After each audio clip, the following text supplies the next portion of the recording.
man. Listen. Boy, it's been a eventful last 24 hours. As you know, the former president Donald J. Trump was almost assassinated at one of his rallies. We're gonna get into that. There's been a lot of conspiracy theories and things thrown around, and we're gonna talk about them. We're gonna try to debunk a few of them. We're gonna try to use our common sense and try to debunk a few of them if we can, as much as we can. I mean, we wasn't there. We don't know exactly what's going on behind the scenes, but um, we we're gonna do our best. You know how we do it. We have these conversations. Um, also, we got Bricc baby again. He stayed doubling down on some bullshit. And at this point, I'm almost tired of talking about Bricc baby. But it's news, it's content. And I already started down this road, so we're gonna keep talking about it crazy. Also,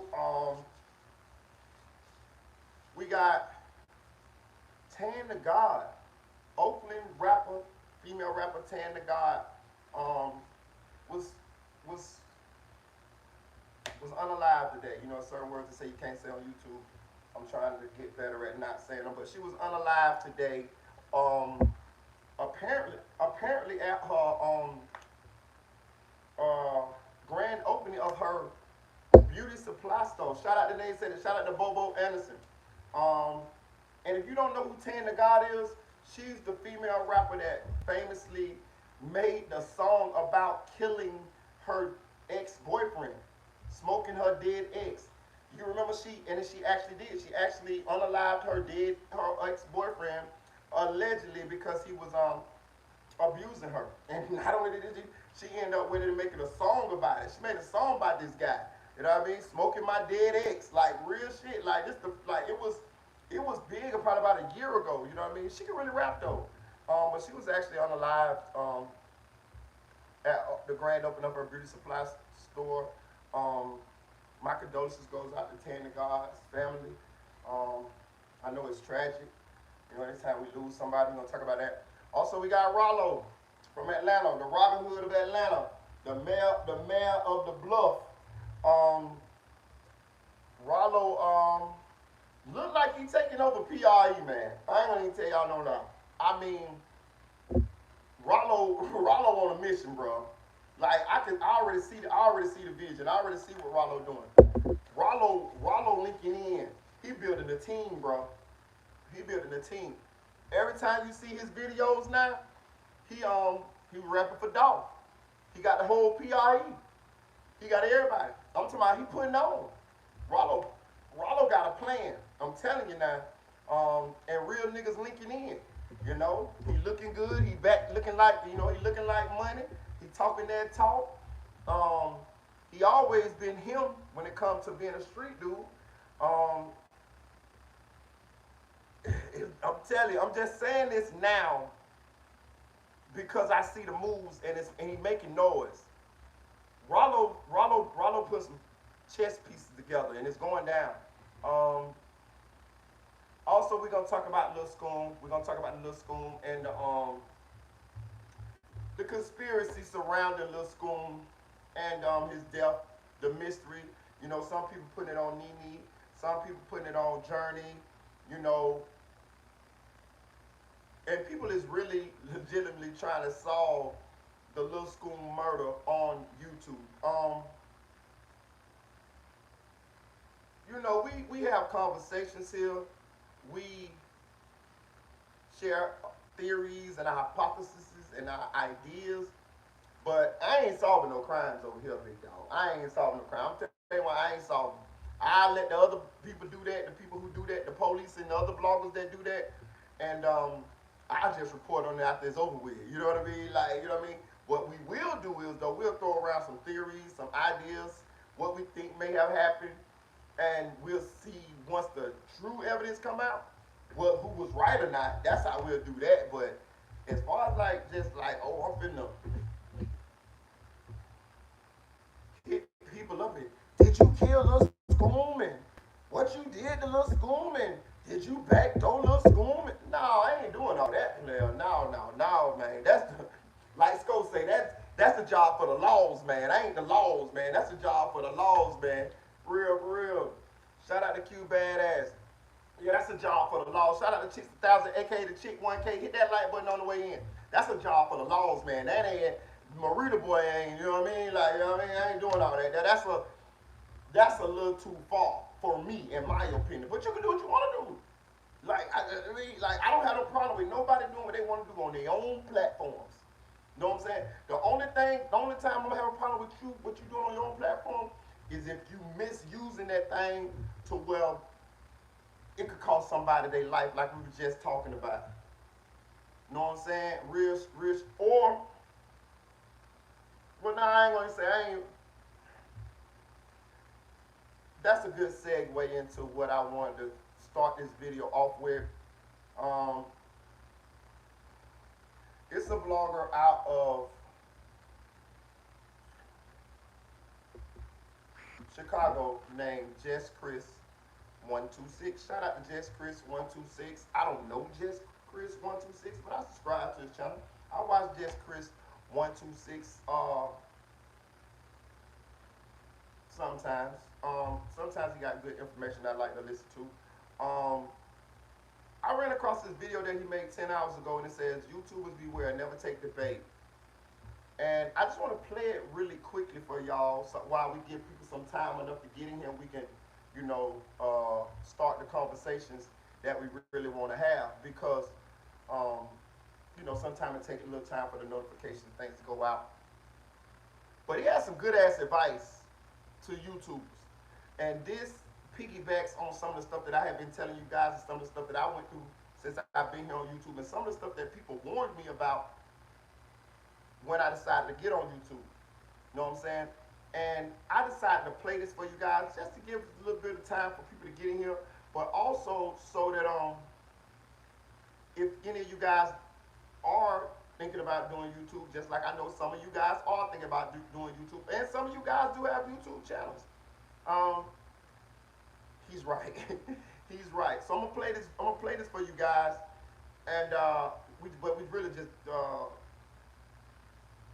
give a little time for people to get here. But this is some valuable information, and he right. I listened to it. I'm like, damn, that nigga right. It's like this, right? If I can go back in time and give myself advice 4 years ago, when I was first starting this YouTube channel, I would tell my younger self one thing and one thing only, and that is to beware of other YouTubers. And I'm telling any up and coming YouTuber the same thing. Beware of other YouTubers. Predominantly bigger YouTubers and bigger celebrities, people with more influence and affluence than you. Because what these people tend to do, you guys, is they play the game dirty. And they introduce you to the entertainment industry.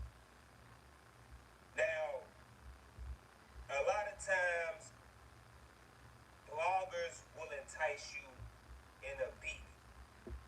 And to all my up and coming bloggers, never get into blogger beat. Because what happens is this. They say your name, they disrespect you, they disrespect your mother, they dox your address, they post your telephone address online, your telephone number online, they expose your criminal history. I mean, they do any and everything, you know what I'm saying, to defame you and embarrass you publicly on the internet, including telling the world that you live with transmissions in San Francisco. But I hope he was just being like what kind of word? Sarcastic then. I mean, like, but he's right. He's right. Like, it's a our sector, our little corner of YouTube, where we do this hip hop thing with the black people. It's they call our sector the dirty sector. I'm just be real with you. That's what our sector called.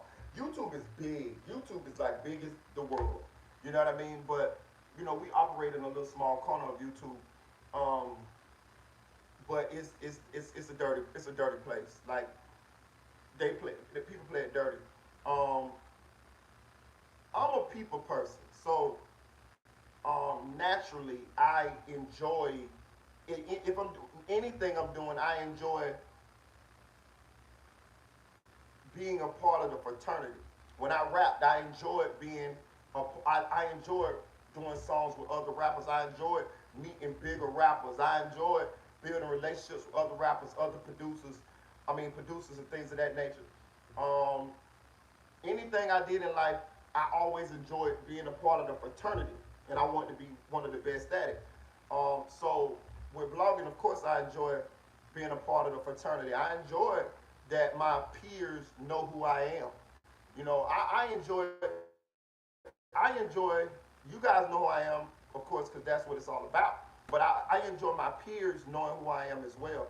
My platform is 5,000, which we just reached 5,000 subscribers. But my name is way bigger than my platform. You know what I mean? Like more in this YouTubing community. I'm not saying I'm known as some, but I'm known. I'm known enough. You know what I mean? I'm cool with it. You know what I mean?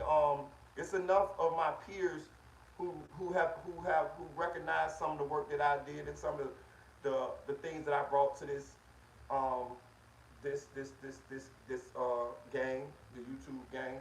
Um, but he right.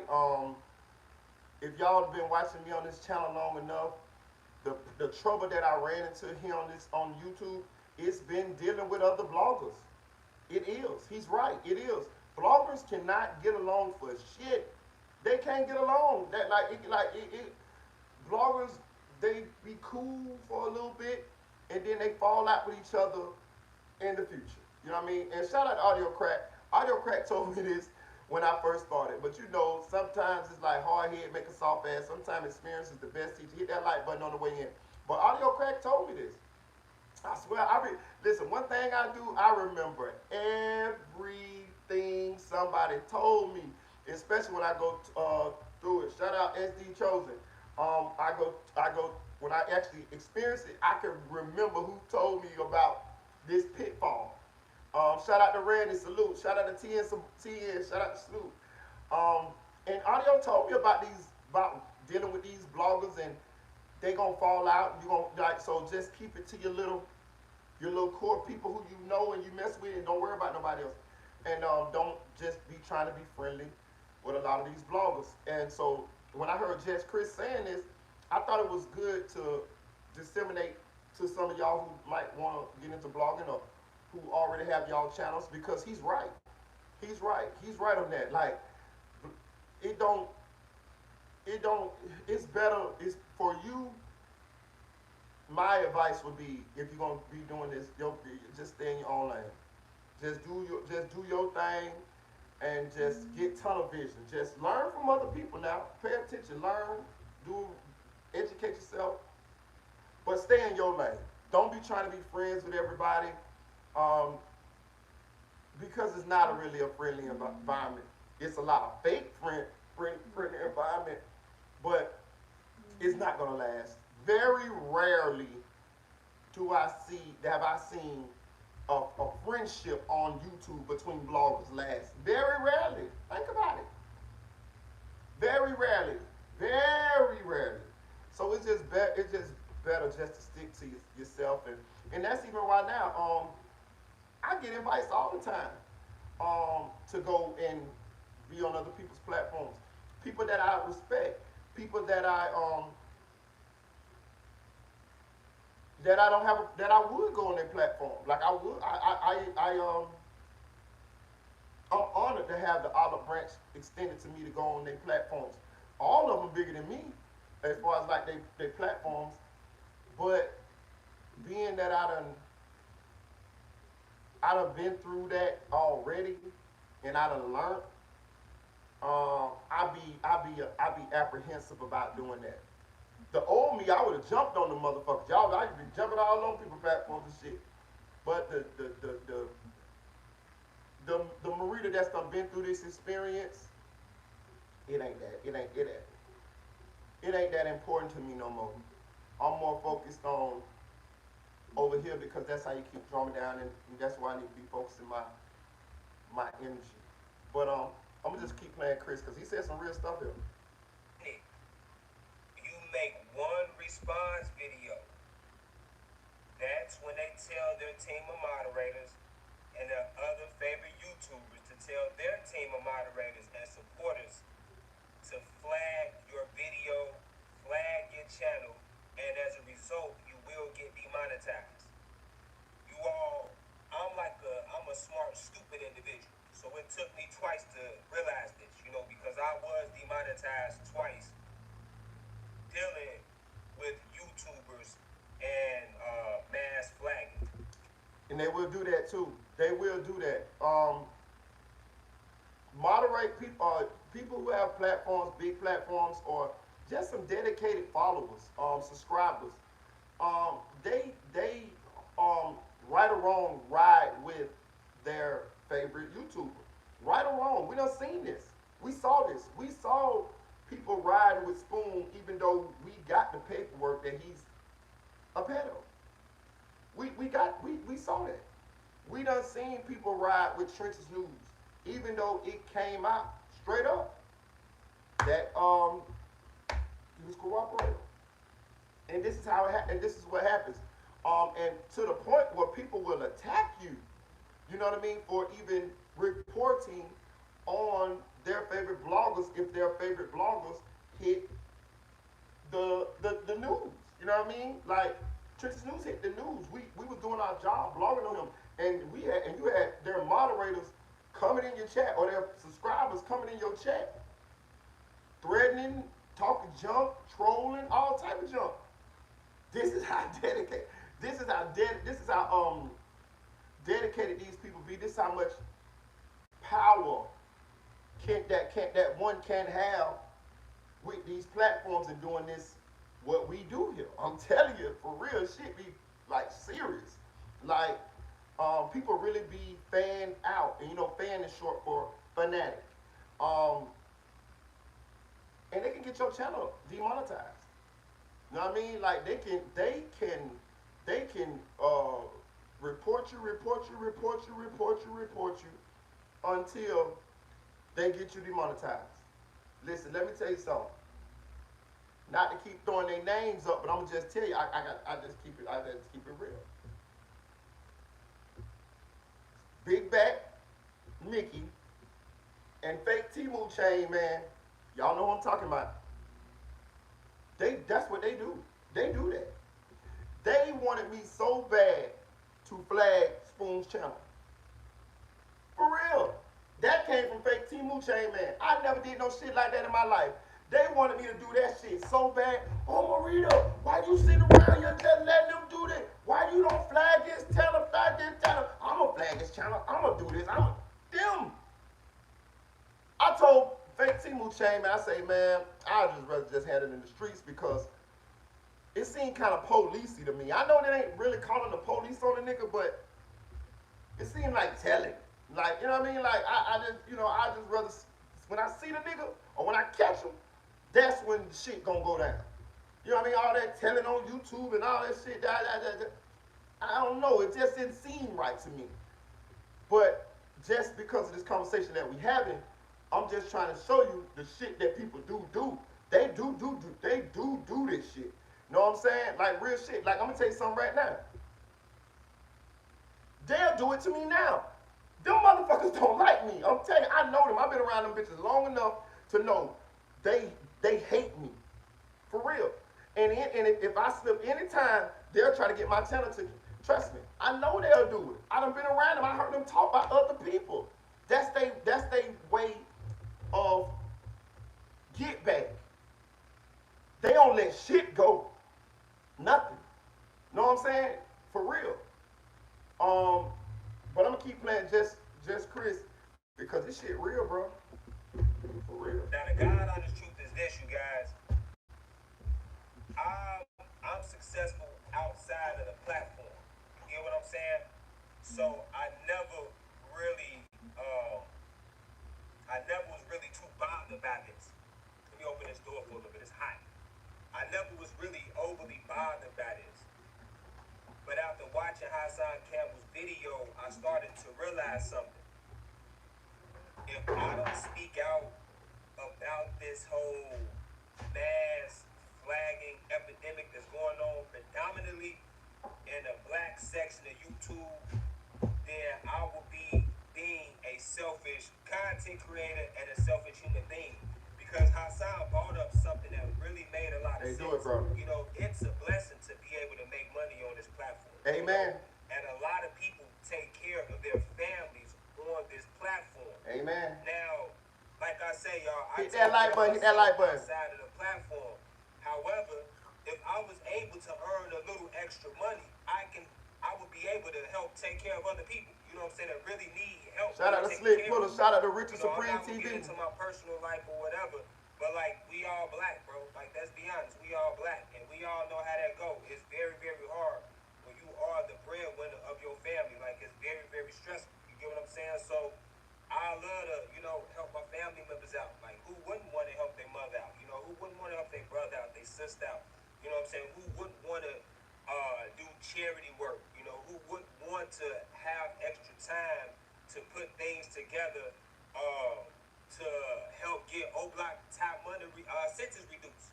You get what I'm saying? So it's like me staying in that truck because I'm okay in life is being selfish because I got a lot of ideas that can help not only myself and my family, but my community as a whole in Chicago as far as activism and really doing the right thing and politics. You get what I'm saying? Because it's time for a change. You get what I'm saying? It's time for a change. And this platform would be a good springboard. Oh, thank you. Oh, you're welcome, for chick. someone like me to help change the city. Oh, thank you, chick. It'll never happen if people that look just like me are jealous because they think I'm a millionaire off YouTube, and every time they see me get a video with 10,000 views, they mass flag that when in the next video I drop, it gets 100 views and it doesn't get monetized. This go back to Audio Crack. Nay said it, Edie, and the rest of you guys the other day when y'all was telling me don't play the blogger that shall remain nameless his video because they'll strike your channel. This goes back to that.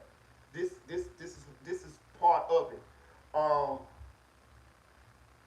That guy does know how to play the YouTube game.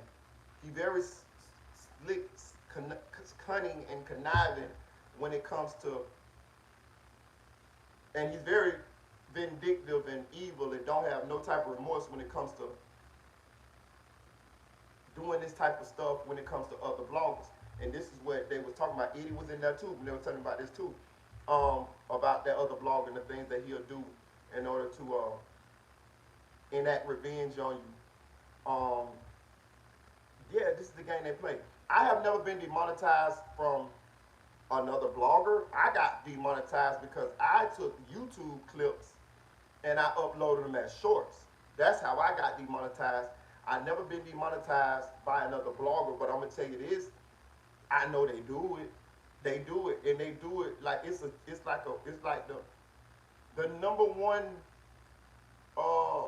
weapon of choice when it comes to beefing between YouTubers. You know what I'm saying? Like real shit. Like, and it's just sad, really. We can't get along for nothing.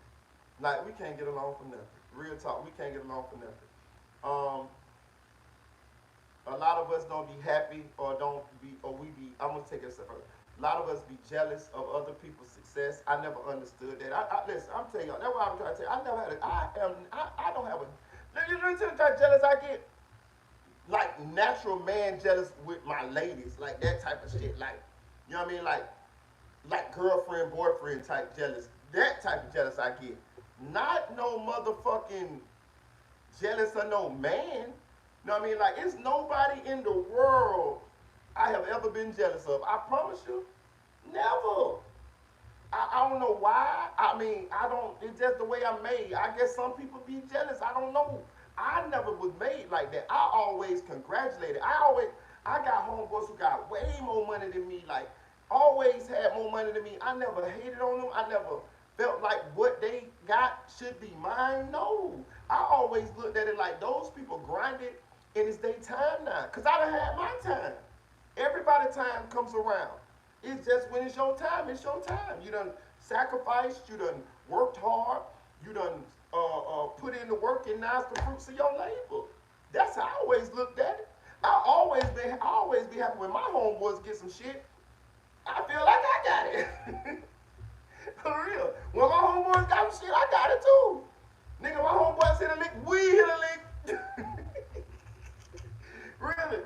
And the reason why, because I know my homeboy gonna look out for me. Even if he don't do nothing but front me some. Shit. You know what I mean? I'm cool with that. Don't bring your money back. You feel me? My homeboy get a nice car. We got a nice car. Because we been riding this motherfucker. We going to the club. You know what I mean? All I got to do is look fly. You know what I'm talking about? Shit. You know what I mean? Over here. Nigga. Like, for real. Because if I get, he gonna have, or we gonna have. Like, so I never be jealous of that. You know what I mean? I always like to work as a team, man.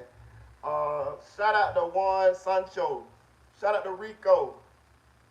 Yeah, man. Anybody trolling here, get them out of here tonight. Get them out of here. Get them out of here.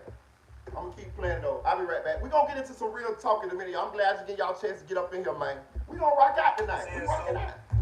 We, as black content creators, we got to stop with this crab in the barrel mentality. Because it only sets us back as a whole. And this is why none of us have been able to really cross over to mainstream pop culture except Charleston White. And Charleston White got on by disrespecting us because of the coonery that we do on the internet. So if this reaches just one YouTuber that is practicing this dirty practice of mass flagging people's content, have a heart and cut it out. You get what I'm saying? Because at the end of the day, what a lot of people, them motherfuckers ain't got no heart. Algorithm has already changed. So the old I'm on my yak tonight. guys are doing is not gonna work anymore. This is why I was able to accumulate 6,000 subscribers in less than a month. You get what I'm saying? And I will love to tell people how to do it, but I've been learning in YouTube. If you show people how to do certain things, the only thing they're gonna do is turn it against you and to destroy your channel. Mama Tania. So we gotta stop doing this mass flagging, bro, because you should not want to mess with a man's money that ain't never shot at you. Just a black. Never, just a black. You know what I'm saying? Hit your girl. That ain't never broken your house. You know what I'm saying? Like, at the end of the day, this is like entertainment, and these are words. And nobody's words should hurt you that bad where you want to destroy the way they eat and feed their family. All right, Jess Chris, I gotta stop you on right there. That's in a perfect world, but we know that ain't gonna happen. We live in a real world here where it's always gonna be hate, it's gonna always be jealousy. So, what I would like you guys to do is to take the information that he just disseminated and I just disseminated to y'all, and protect yourself. Just try not to get into no beef with nobody. And I'm gonna tell you another thing. When you get on YouTube, you gotta have tough skin. You gotta have thick skin, bro. They gonna come at you. Listen, it ain't done. I had this lady at the beginning. She used to make videos about me. Y'all don't know who been on this channel long enough. Listen, I know smoking is outside better, but I don't smoke. I smoke weed not as much no more. Last time I smoked weed was when I was out of town a couple weeks back. Like, so I'm probably about going on 3 weeks. You know what I mean? Without smoking no weed. I don't smoke weed like I used to. You know what I mean? Like, I do it like when I'm at an event or having fun or going somewhere. You know what I mean? Like, I don't smoke weed every day like that. I be trying. I got too much shit on my mind to be, you know. But back to what I was saying. Use this stuff as advice to protect you. These people, like, y'all remember I had that lady making videos about me. And I ain't even flagged her channel. I let them bitches stay up. They probably still up right now. She had made a whole channel talking shit. And I let her do it because when on YouTube, on the internet, if you let people know that they can get to you, and I had to learn that as well too. Um, they gonna keep coming. They gonna come in waves. If they know they get up under your skin, ooh, they come in. Woo woo. So if you the type of person that cares about or it bothers you what people say about you or think about you, boy, you might really want to seriously reconsider because they coming. I don't give a damn. You could be the most beautiful person in the world. You can have all the money. You can have all the diamonds, all the jewelry.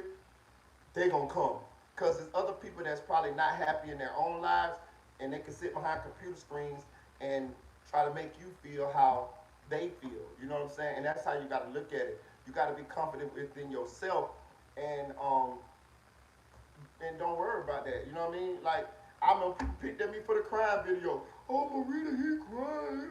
Nigga, I don't give a fuck. That shit still up there. Make you mean, say what you want to say. That was real feelings, true deal, real feelings. Don't fuck what you say about it. You can spin a narrative all you want. I'm telling you what it was. You know what I mean? And when you confident within yourself, what somebody else say don't matter. But I'm just giving y'all all the warnings and all the shit like that and show you how these people come at you. You know what I'm saying? But don't worry about that shit, because they going to come. We got 5,000 subscribers. Can you imagine when we get 100,000? This chat going to be moving faster than a motherfucker. And it going to be all type of hateful comments and that. I watch other people chats. Nigga be haters, trolls, and them bitches like a motherfucker. You know what I'm saying? Some of them get by, some of them don't. You know what I'm saying? Mm-hmm. Tadell said she was crying too. Tadell, behind closed doors, I ain't going to tell you it was more than you just crying. It was me, you, and a couple more of our friends. You know what I'm saying? It was true reaction to the shit. I'm telling you, nigga. It was more than me and you crying for real about that situation, for real. You know what I mean? And that was a real deal. So that's why when you see how people try to spin it, oh, Marita fake tears. Who the fuck don't get on YouTube on the internet and shed fake tears? Bitch, I ain't no actor. What I look like, Leonardo DiCaprio? Bitch, I don't know how to cry on cue. You know what I mean?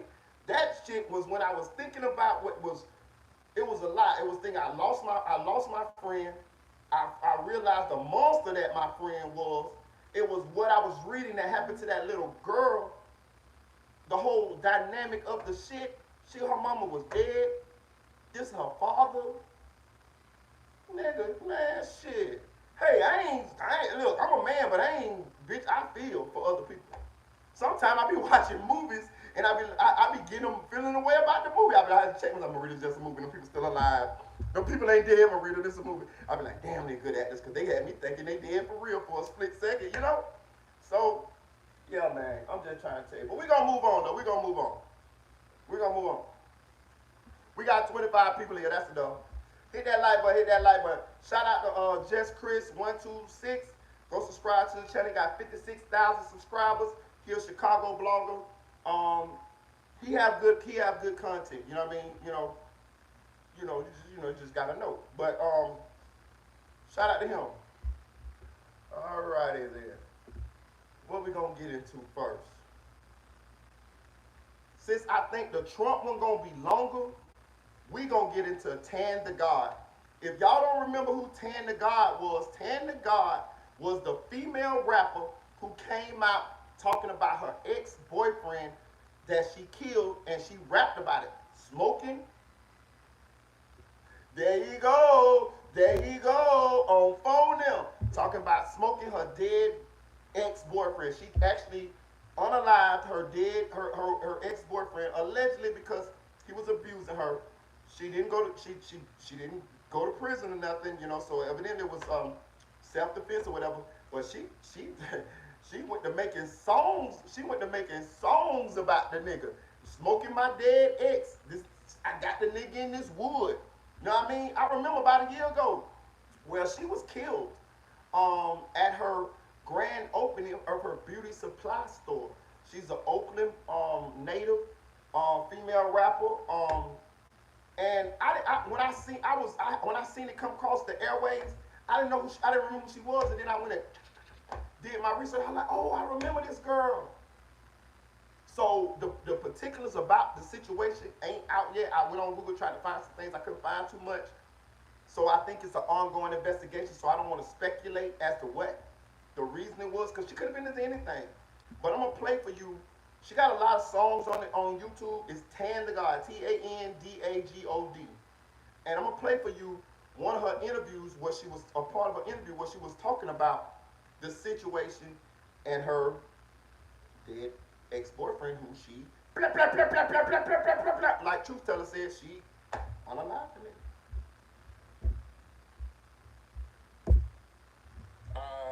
Is there anything you want to promote before we sign off? Yeah, this Shout out Clutch Boy.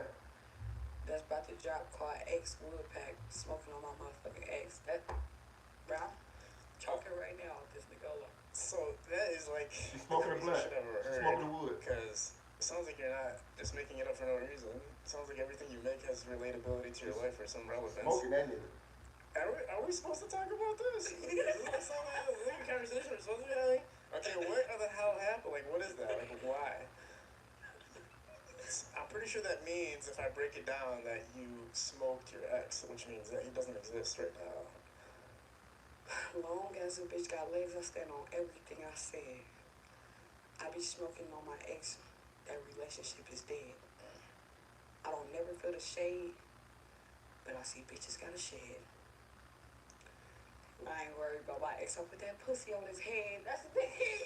that's the thing. Like, dead ass nigga, like, you're dead. Like, dead. That shit dead as fuck. Dead. Are we talking about, like, literally? Or are we talking figuratively? I don't know what the hell's going on right now. Lord did tell me not to talk about it. Okay, you shouldn't talk about things like that. But fuck them. We rich. Shout out Ghost Power. What y'all gonna do? You hear? Look at his face. She trolling the nigga. She killed him. There's certain podcasts that I think this would work on. Shout out the Invisible Woman. Okay, well, expand. Okay, I'm happy to see you. Okay, I'll take this the first time I'm breaking those kind of. Well, we'll talk about some serious stuff for a second. Was it like an abusive relationship or something? Did it get to the point where like you had no choice? Yes, like you ain't got no choice. Like sometimes you really don't have a choice. Like I know females that never had a choice, and they was just dude popping up and threatening the whole family, and and you know where people live. And I think about it, I'm like, you know where my loved ones live? You gotta go. you got to go. Especially if you got the audacity to threaten them. What? You threatening my people? Everybody gonna die. Oh, is we? I'm gonna show you what it means. Like, that's the tricky part I always see. Like, if somebody has an attempt on your life one time, but you love that person, it's like you never know when's the next time it could happen. You're always like, I always trip out about that. You gotta get them. Or they gonna get you. You gotta take them out. You gotta take them out. It just is what it is. Like if somebody make an attempt on your life, or even make any weird ass type of threatening weirdo, like you make like even the type of weird ass little comments that people be like, nigga, I smoke your stupid ass. What you mean you smoke me? Like nigga, why is you playing like that, nigga? Why is you? I'm not like I do like. I be playing with my niggas like I beat your ass. If you do some good shit, like I play with my niggas all the time. Like my producers and all the people I love. Like when they do some great stuff, I should beat your ass, nigga. You too great. Like you feel me on some funny. But niggas smoke you, or like playing with my life. If I gotta question you, and I gotta worry about if you will make a move against me. Even like if you would slime me for my bitch, you would take my life. If you would slime me for my nigga, you would take my life. If you would do any like, or you'll do some shit like, if you do any type of just straight with like, you would take my life. Yeah. And I gotta move on you before you move on me. What did I say? I get them. I would get your ass, get you, nigga. Cause I'm not going. So one thing that I do have to ask is like, how are you not afraid of like police or did they like side with you on it? Like how did you evade like any There you type go. of like, consequence basically? Well, September 23rd. Okay. So you have to go to court and everything and handle all that, basically. Bro, I was just in the courtroom. Like, they cloned Tyrone. Wait, a Netflix movie with Jamie Foxx? Oh, I didn't watch it They yet. clone him. They Don't, clone don't ruin the movie. the dude that got smoked wasn't even him, bro. I'm trying to tell Oh, you. you made a mistake in the person that you... No, I'm trying to tell you. He came back. Okay, this is the most confusing thing that has ever happened on the I'm history of this confused. podcast. I'll give you that one for sure. That's my word, so it's stamped. Certified. I'm telling you. Bro, the nigga was wrong, bro. Like, bro, it's in our food. It's in our water. What? Something's happening right now. I'm confused. trying to have a field day with it now, but I'm trying to tell you, bro. Fiji water is not I'm sponsoring. trying to tell you, bro. Okay. I'm trying to tell you. They trying to kill us. All the way from LA. I'm lost. I'm trying to tell you. They trying to, what? This shit in everything you, like, drink, eat, they're trying to get us. And that's how I knew that with the nigga that got smoked, that it was a whole nother nigga, like, I'm Right. telling you. And then he came back. So he came back, that's a good thing. But he ain't here, though. Alright, look, we're gonna sign off. Yeah, you got me. You blow me. We're in Parallel Sound Studio. If I was smoking some weed right now, I should have blown my high. Shooting these productions. Tanda God, Dr. Bad is in the building. We're out. Hey, we smoking on bro tonight. Okay, so Responded. fuck all that. She killed the ex-boyfriend. Allegedly it was self-defense. And she trolled him afterwards, right? But she's dead now. Somebody killed her. Today. She out of there. You know what I mean? It was it yesterday? I can't remember. But she dead. She been dead. She's flying around singing with baby wings on, playing a harp. Yeah. Rest in peace to her. My condolences to her family. Shout out to 985J. But this I don't know what the situation was around her losing her life, but I know she lost her life at the grand opening of her beauty supply store, right? Since I don't know what her situation was that caused her to lose her life yet, I will be following up on that because I'm sure that this is going to explode in the next 24 hours. I'm sure of that. But one thing I will say that I did pull from this, right? And it got to do with the smoking my dead ops or trolling the dead and all of that. And this is my opinion that I came up with, right? What I think is, I think even like when these situations happen, I think even trolling on any accord, I think that energy, I think that kind of is what comes back, and I'm gonna tell you why I feel that way.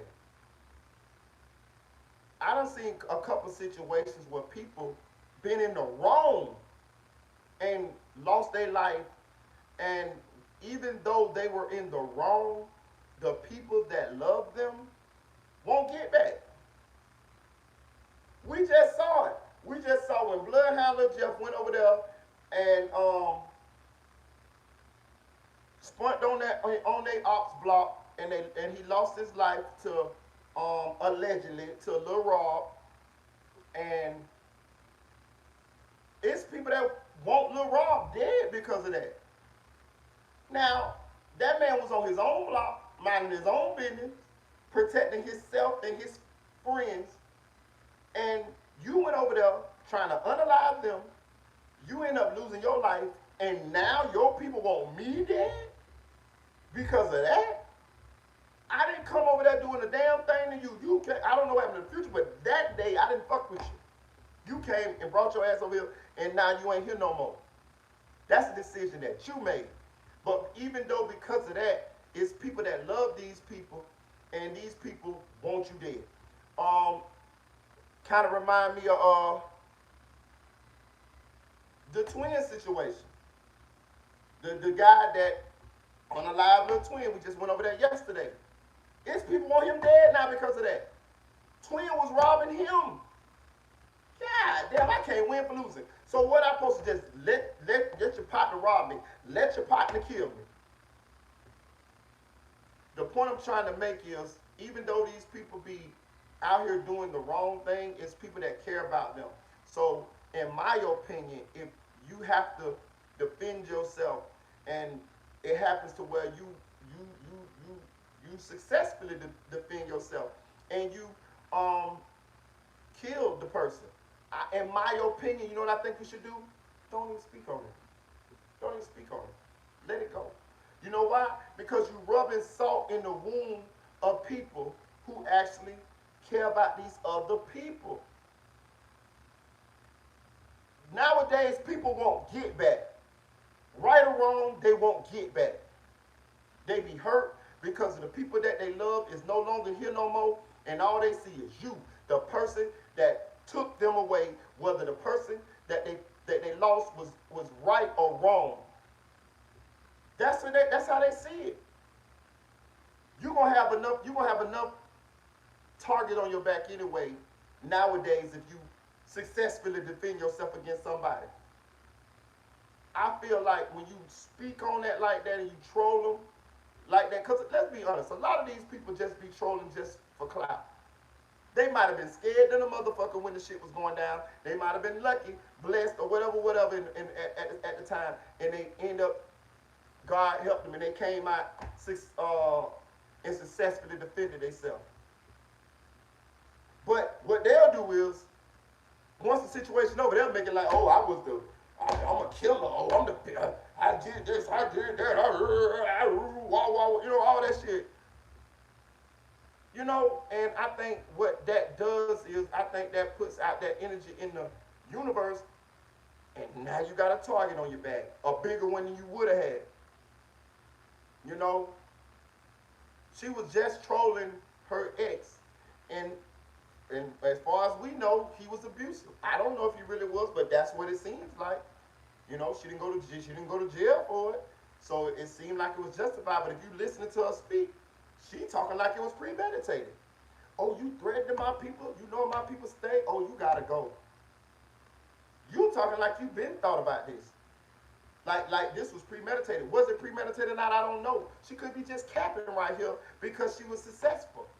Now she trying to make herself look like this or that. Or maybe it was premeditated. Maybe he made a couple threats and she waited till he hit her again and bow. That way she can get away with it. I don't know. I wasn't there. Shout out to oh, okay, what that is? Oh, I see what that is. Oh, my bad. That was a notification. Hit that like button. But for whatever reason it is, bro, do me a favor, y'all. Listen. This is a follower's mentality. Because she's from Oakland, California. That smoking on op shit, we know that shit came from Chicago. So you following the trend. You a follower. You use that shit as clout and as, what's the name, in order to propel your music career. Shock value. Because that's how I first heard about her.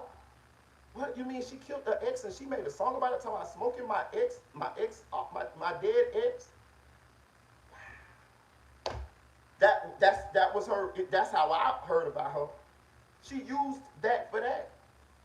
It's people that love that person that's upset about that, appalled about that, I'm sure. And he could have been wrong.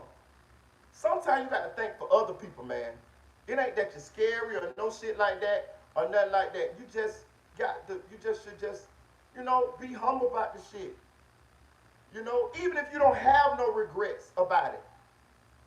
You ain't got to air it out. You ain't got to rub that shit in people's face. You know what I'm saying? It is what it is.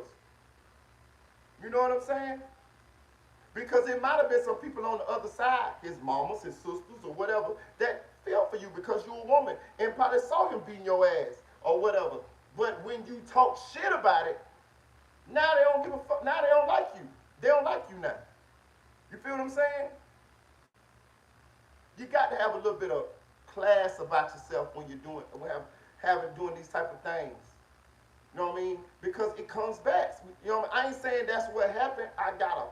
If I had to guess, I would believe that that's probably part of it. We're gonna see though. I could be wrong. It's just an opinion. Everything is in the preliminary stages as far as knowing what happened to this young lady. But I know she ain't here no more, and I know she laughed about it and joked about it. We heard her. She took a step farther. She talking like she probably never loved the nigga or nothing. You know? Like, we don't know what happened in that relationship. It's probably some people on the other side like, oh no, she was the abusive one. She was the toxic one. We don't know. All I know is she dead now. She dead now. And all people gonna remember is she is the woman who said, smoking my dead ex. She made the rap song, Smoking My Dead Ex. Shout out Sweet Baby Strawberries. We talking about Tan the God, the Oakland female rapper that just was killed at the grand opening of her beauty supply store. She famously hit the scene when she killed her ex-boyfriend and then made a song about it called Smoking My Dead Ex. She's gone. The upper room. Man, listen. I'm becoming more and more and more aware of what they already told us. And what I've been heard is power in the tongue. We got to watch what we say. We got to speak life over our lives and over our families' lives and over our friends and people like that.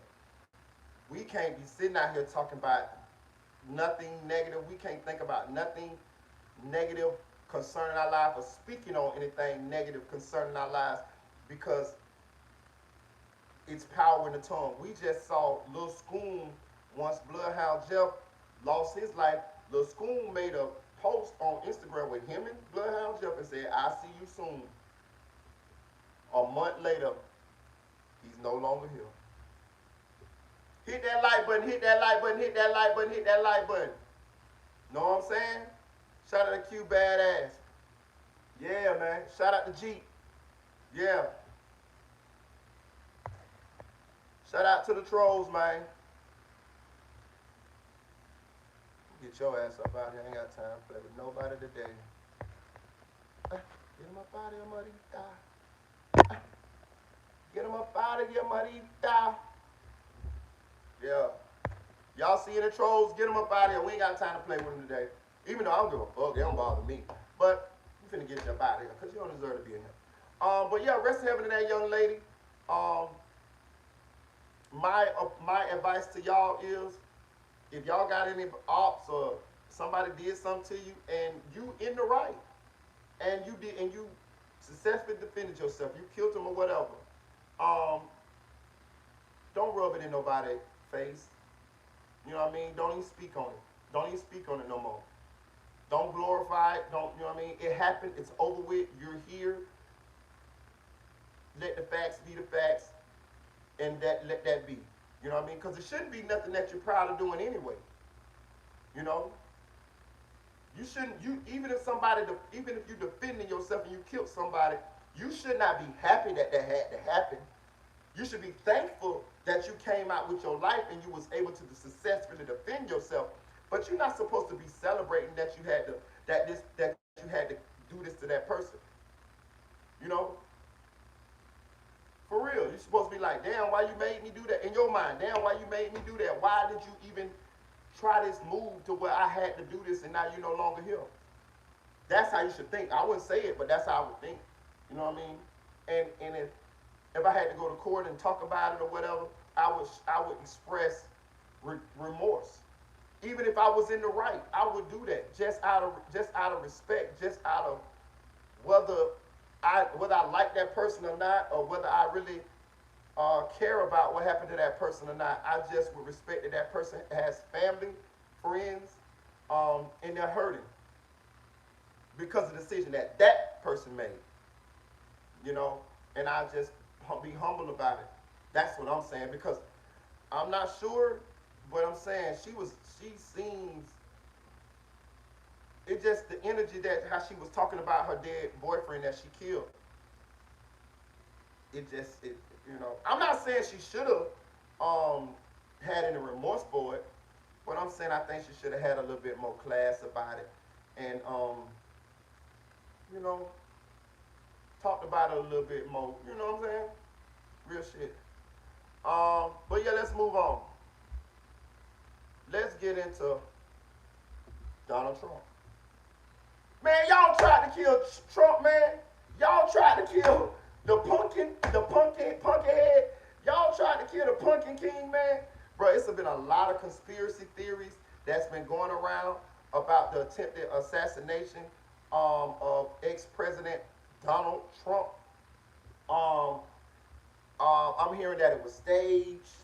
I'm hearing that uh, the Secret Service has something to do with it.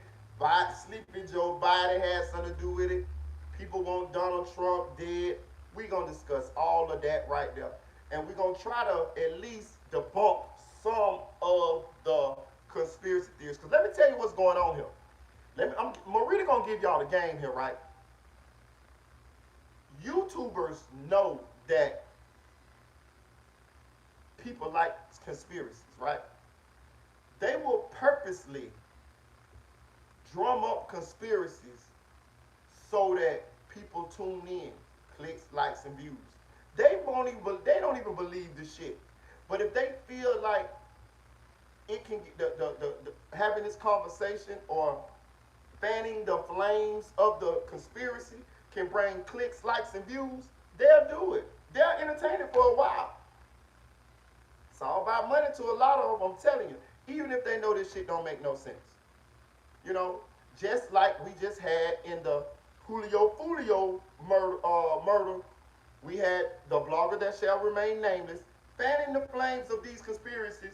We had DJ Academic got this man up there, and it don't take a rocket scientist to debunk a lot of these theories that he had. A fifth grader could have motherfucker listened to this man talk for 10 minutes and said, that's a lie, that's a lie, that's a lie. But they still let this shit go on. And people tuned into it. They was fanning the flames. They knew what they was doing. You got to be swift on this YouTube shit. They'll get you. You know what I mean? They'll get you. They'll have these conversations because they know you guys want to know. They know you guys want to. They know you guys hope that they got some information that nobody else got or is new or they know something, but they really don't be knowing shit. All right. I'm gonna tell you. I'll be paying attention. Tisa Tales. Listen, she got a great platform, a big platform. Much respect to her. But I done dissected her. If you watch Tisha Tales, she is the queen of talking without telling you a damn thing about what's in that goddamn thumbnail. On that title. She good at it. Tisha Tales will, when you get on there, you look at, because she get me, the bitch still get me sometimes. When I get on there and I look at Tisha, and I listen to Tisha Tales, she might say, P. Diddy finna be indicted tomorrow, right? You click on the shit. She talking about Cassie. She talking about Gene Deal. She talking about Jay-Z. She talking about Beyonce. She talking about all kind of shit. But P. Diddy getting indicted tomorrow, right? So by the time and she gonna do this for about, if the video 30 minutes, she gonna do this for 25 of the minutes. At the very end, she gonna tell you, she gonna say, oh yeah, they said he gonna get indicted tomorrow. I think he's gonna get indicted, but I'm not sure. in, hit the like button, subscribe, and the video over. You done sat there the whole motherfucking video waiting on her to tell you how she know he gonna get indicted. And she don't tell you shit. Tisa Tells is a pro. She can motherfucking ramble for 20 minutes. Nigga, I seen one time Tisa Tell was talking about Kendrick Lamar on a motherfucking P. Diddy video. She talked about the Kendrick Lamar and the Drake beef on a P. Diddy video. Talking about, yeah, I've been in there doing this and I've been doing that. I say, Tisa, if you don't get on with the motherfucking subject, bitch, she is the queen at it. Pay attention now, Marita Boy always right now. Next time you watch a Tisha Tells video, watch how long it takes for her to actually tell you what you want to hear, what you clicked on the video for, if she tells you at all. You gotta, like, I'm just putting you up on the games that people play here on YouTube. These motherfuckers is swift. It's all about engagement. These motherfuckers swift, but just next time check out Tisha Tells. And she got a decent platform. Sometimes she do deliver the news. But more often than not, she gonna ramble for about 15 minutes. And you're gonna be sitting there waiting for her to tell you what you want to hear, and she ain't gonna never tell you. Yeah, it seems like she easily distracted. Yeah, that too. But shout out to Popcorn Planet. They gonna break it down, some of these conspiracies and things about the Donald Trump attempted assassination. And we are going to have a conversation. And I'm gonna read some of you comments, and I'm gonna give you some of my thoughts about what possibly could be true and what could possibly not be true. We don't know what's true or what's not true, because we wasn't there. And we all know, and I'm gonna tell you something too. I'm gonna tell you what's spurring these conspiracy theories when it comes to the attempted assassination on Donald Trump, is that we done seen the government do all kind of sneaky shit over the years. Like, a lot of these things that came out over the years that the government was involved in, that we have discovered to be true, is shocking. And it's got us in a state of, we don't put shit past them. Like, we know they'll do some shit. You know what I mean? Like the Tuskegee Airmen, the framing, what the organization, Saddam Hussein with the weapons of mass destruction, and they never got no motherfucking weapons of mass destruction. Like, we done seen a lot of these things, and what happens is it puts us in a heightened state of believing anything when we hear it when it comes to the government, because a lot of the things that we thought wasn't possible or couldn't fathom turned out to be true. So that's what adds to all of this.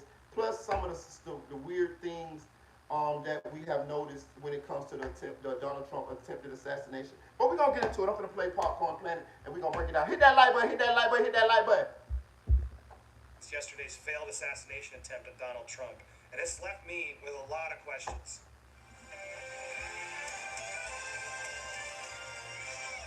Welcome to Popcorn Planet. I am Andy Signor, and my main question is, how the heck did this happen?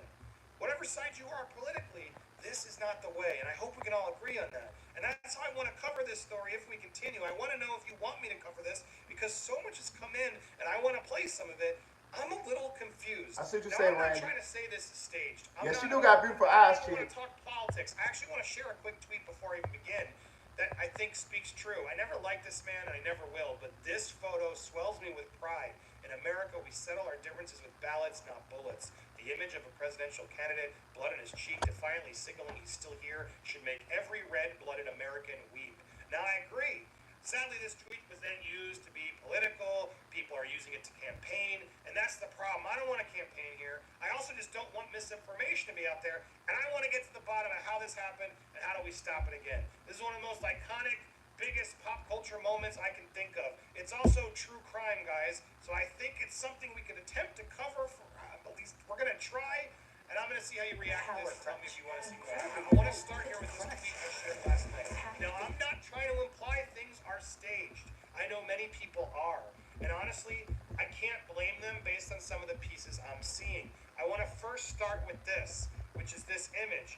Why was Secret Service allowing him to take this photo opportunity moment? Now, it is a photo opportunity moment. Whether the camera's caught or not, he wanted to tell his base he was fine. He wanted to be defiant. And honestly, good for him. It was impressive. But that's part of the problem here. We have this moment, and listen to the audio. I want to play it with the audio.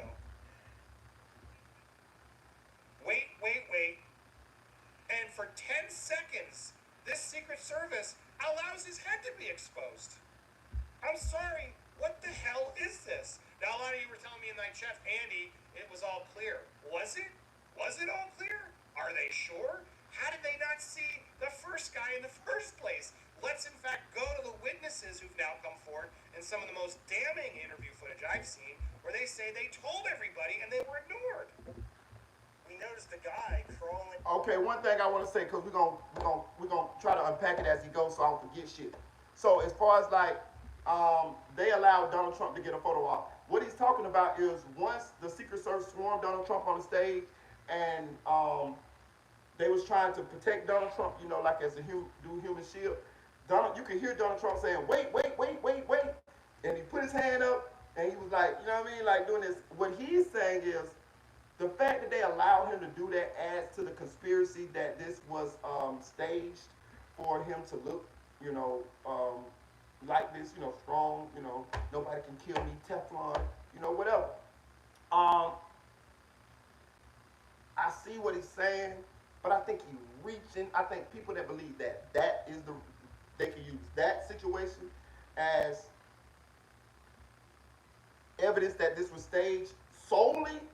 I think that's a little reaching. I think Donald Trump just is a master motherfucking marketer. He knows how to play the media.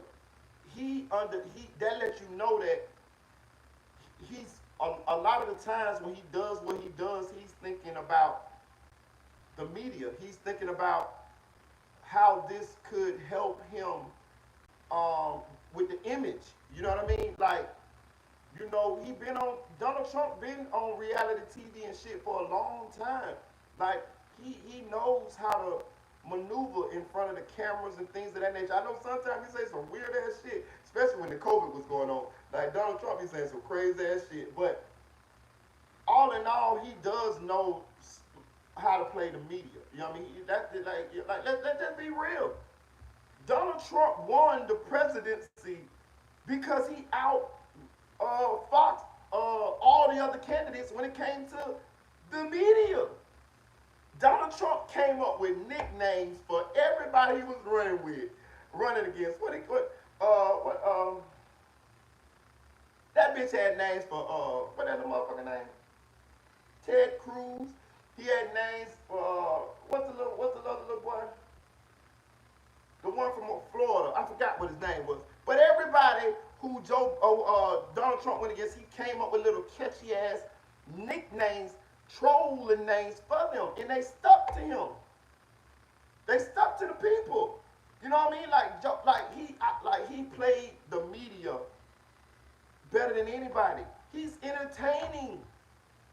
Donald Trump is the most entertaining president I've ever seen in life. Period. You know what I mean? Obama was cool as far as like he, you know, smooth, cool nigga. You know what I mean? Cool nigga. You know what I mean? Donald Trump is entertaining. Donald Trump is must-see TV nigga. Real shit. From the start of him running to the whole presidency to the COVID shit to even after. Nigga, they had to bar that nigga off Twitter because we wanted to hear him because he gonna say some shit. Donald Trump, the same motherfucker say just grab him in the pussy. We heard him say that. Like the nigga is like real shit. He soundbite after soundbite after soundbite. It's entertaining. He's the first president to win the presidency, not because he know what the fuck, no politics. He won it off social media, the media. You know, that's how he won it. You know, and that's what was happening there. When he realized that, damn, this motherfucker just tried to kill me. Bitch, they didn't kill me. He went into Tupac mode. Buster shot me 5 times, real niggas don't die. Yeah, he went into Tupac. He turned into Tupac. I'm telling you. He said Tupac got shot 5 times. He didn't die. 50 Cent got shot 9 times. He didn't die. Oh, bitch, I'm 50 Tupac. He turned into 50 Tupac. I'm telling you. Smart nigga. Listen, he got me. When I seen Donald Trump do like this, him, I say, this nigga. I call him a nigga. He's a nigga now. I say, this nigga, motherfucking, he can't be stopped. I damn that signed my name on the voting ballot then. Nigga, I ain't never voted Republican a day in my life. He almost got me. I say, this nigga like Tupac. Nigga, Tupac came in my mind. I say, this nigga Buster Drive shot me 5 times. Real niggas don't die. Nigga, I swear to God, that's what, nigga, that was playing in my head. That was playing in Trump's head too. When he got shot on Stir, that nigga say, Buster shot me 5 times. Real niggas don't die. He got me, bro. That was genius, nigga. When he told him, stop, stop, stop. Nigga, they got the picture with the American flag in the back. Did you see it? That nigga was a genius. You know what I'm saying? I swear to God. Y'all can't tell me when y'all saw that nigga get up and say, he wasn't scared of nothing. He said, Buster shot me 5 times, real niggas don't die. That what Trump said. Trump won over a bunch of niggas when he did that. I'm just telling y'all. I'm just telling y'all right now. Genius. If he would have just let them wrestle his ass off the stage and he would have, it wouldn't have did nothing. When that nigga say, stop, I ain't scared of no bullets. Buster shot me 5 times, real niggas don't die. I swear I had a little tear come down my eyes. I said, that's a real nigga dog. That's a real nigga dog. That's a real Trump the last of the real niggas. That orange motherfucker the last of the real niggas. I swear. I listen.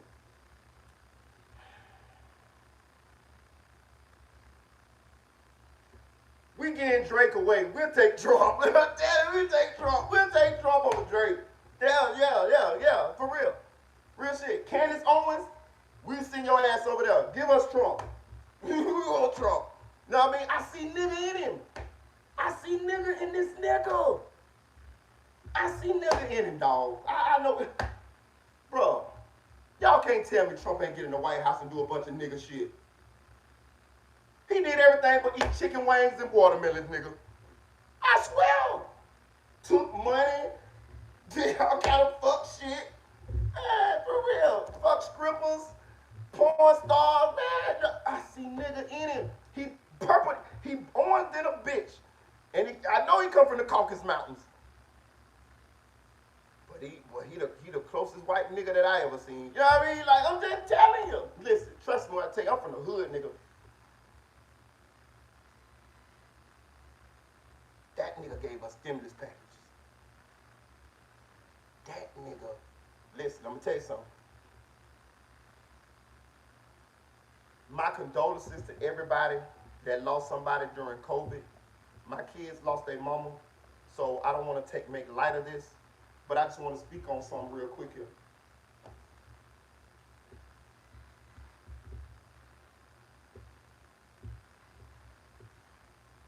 If you didn't die during COVID,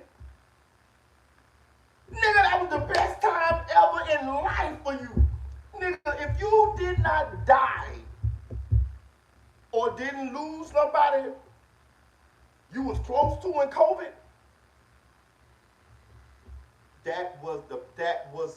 you lived through one of the best times in history. And whether it was thought of or whether it was planned out or whether it was because Trump just was dumber than a motherfucker, whatever it was, that dumb motherfucker put some money in our pockets. Whoa! Listen, Nigga, I was working at AmeriGas motherfucking propane company, nigga. Nigga, I seen COVID out there killing nigga. My boss, my real essential worker, we gotta keep working. Who? You got me fucked up, boss man.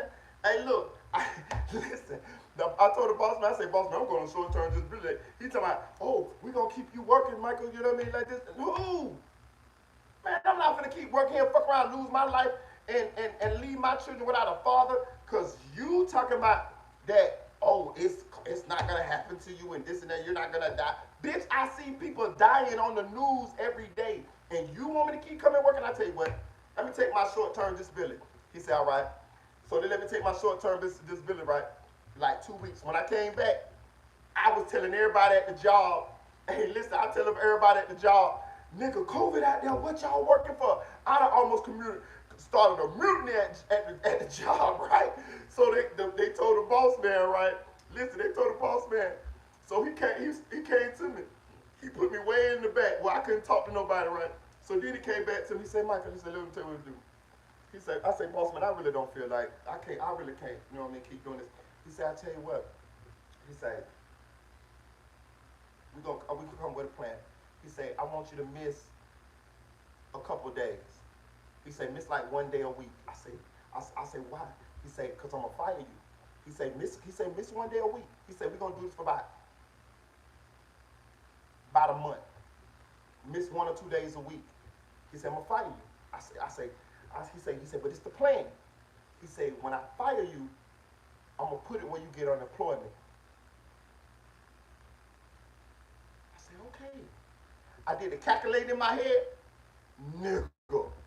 Me and my boss man, swear to God, at AmeriGas Propane Company. I did it. When I got fired, I went and filed unemployment. Nigga, I was making more money unemployment than I was when I was working, nigga. I stayed in my house like this here, quarantined like a bitch, making $2,000 every motherfucking 2 weeks, nigga. Nigga, I was only making like $1,400 every 2 weeks at AmeriGas. Nigga, I made about $600 more staying motherfucking home.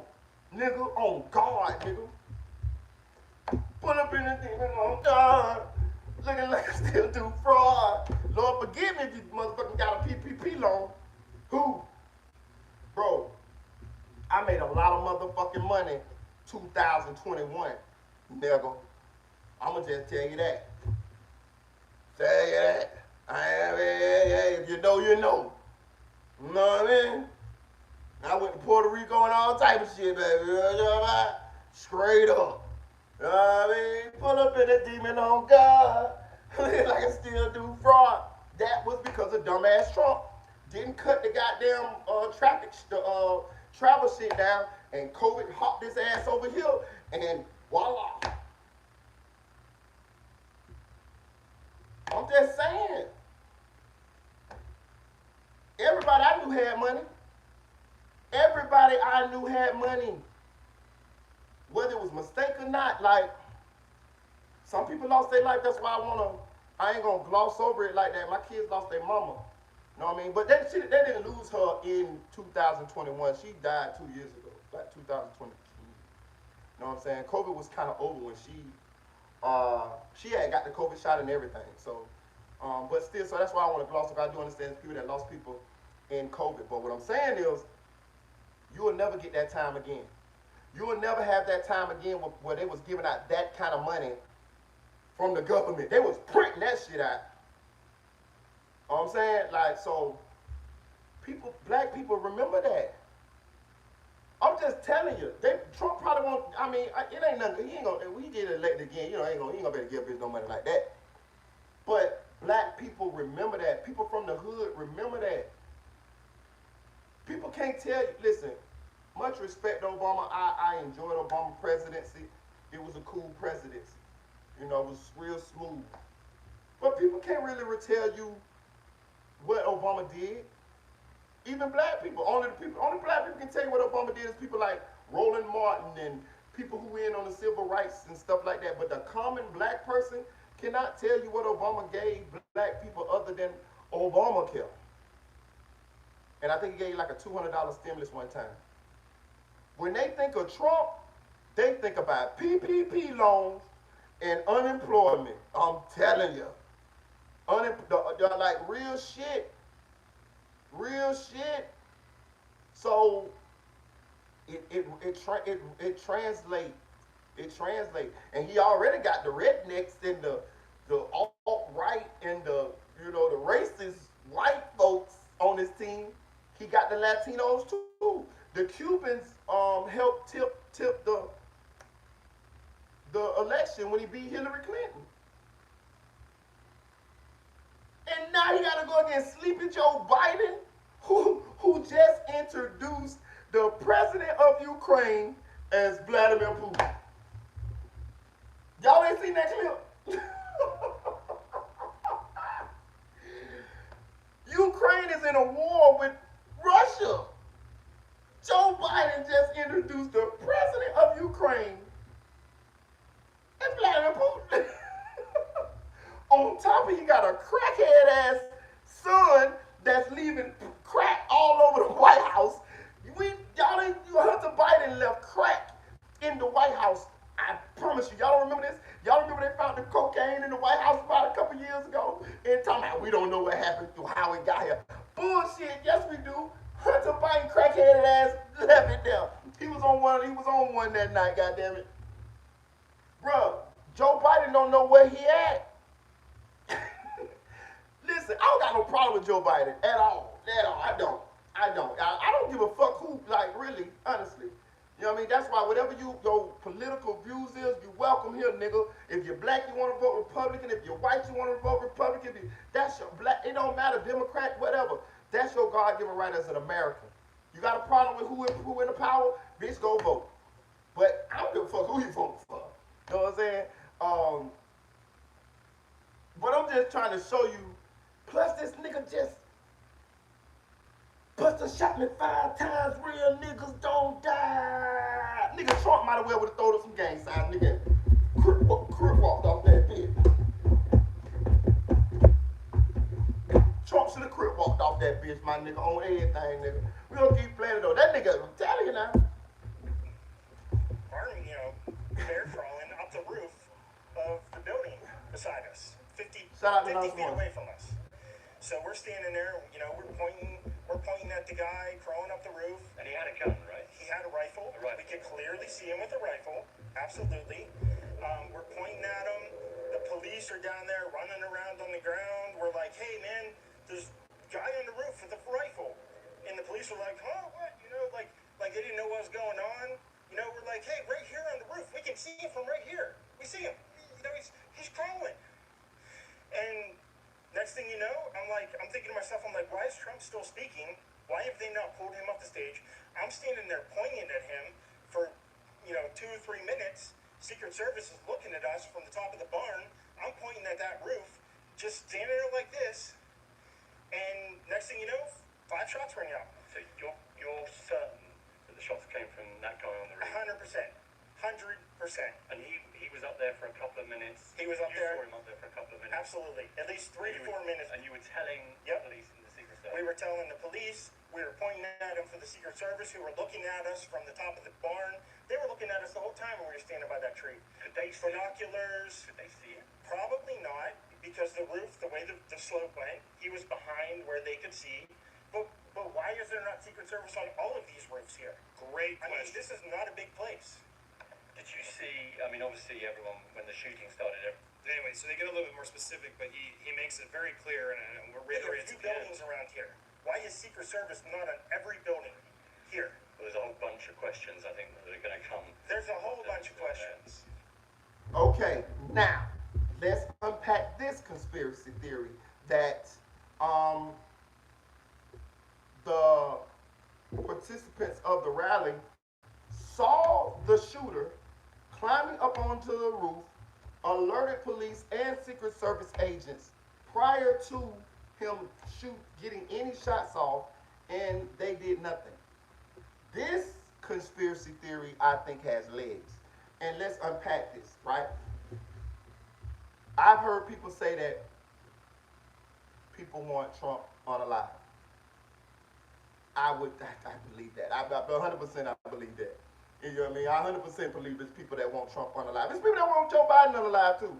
Like all presidents, all people in, these high power people in these high power positions, It's people that want them alive. I mean, you think you got ops on your block in your hood?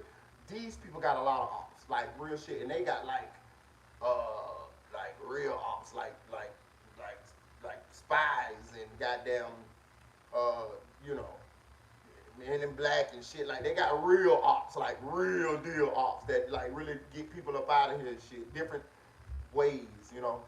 Um, why didn't the Secret Service?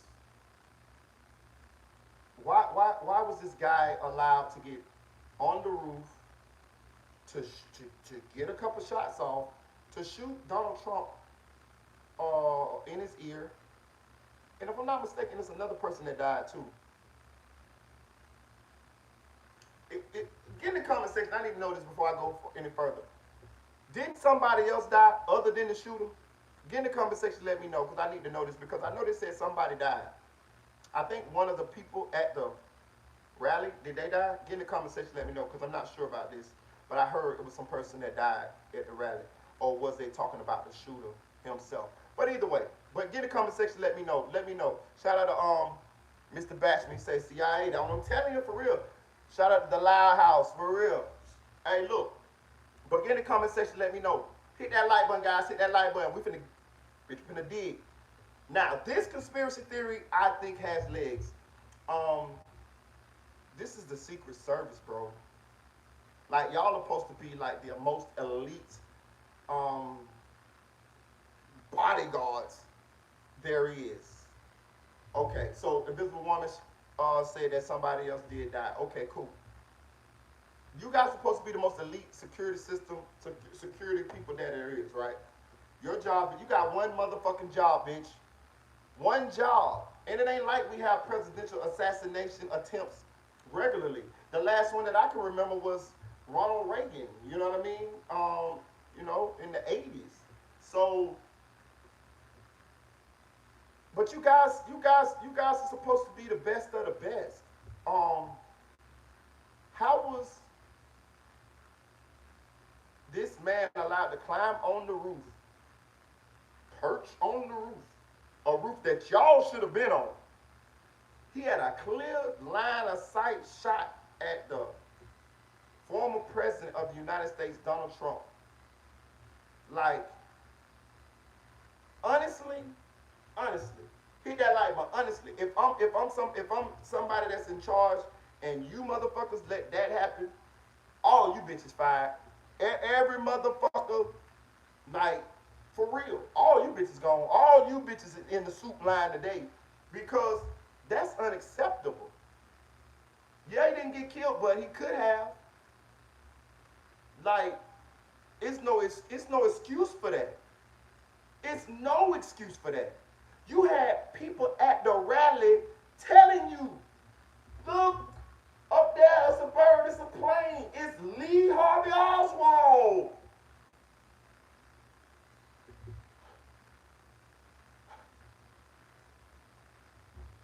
Not just one participant of the rally. More than one telling y'all, like, look, nigga, they on the ground and they see them. Why was y'all not able to see them?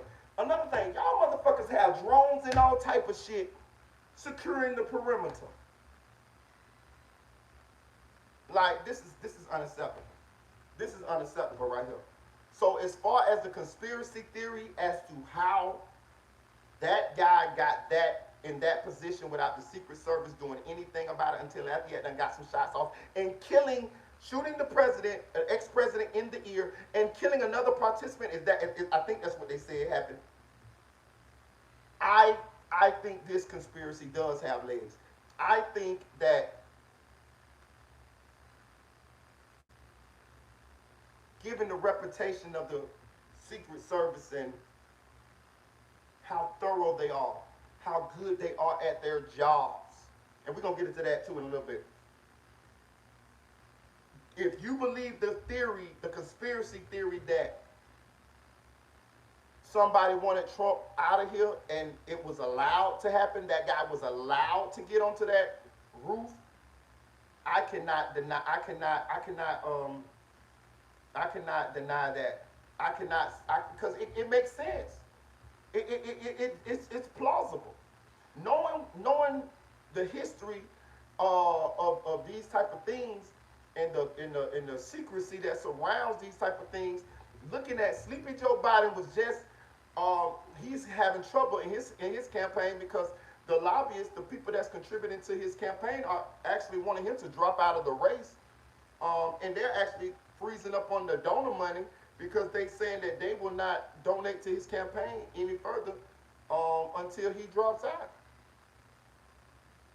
And the reason why they're doing it, and I'm gonna tell you something, I understand. The reason why they're doing that is because nobody believes Joe Biden can beat Donald Trump in this upcoming presidential election. I don't. I don't give a fuck. Listen, listen, these bitches be dumb as fuck. Like, when they had, listen, I seen them announcing the first presidential debate, right? I was like, this him. So you finna send the senile man who walk around like this.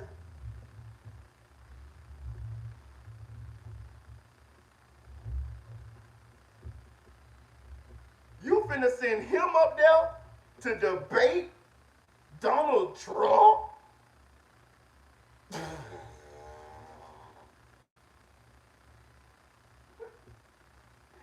Bitch, you better send Aunt Glizzy up there.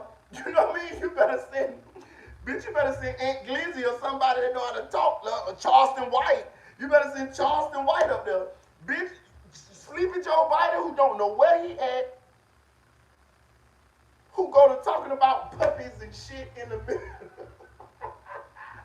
Who go to talk about puppies and shit in the middle of a conversation. You know what I mean? Nigga Joe Biden be on stage, nigga, he be talking, and it look like he see a imaginary butterfly go past, he just go to trying to catch it.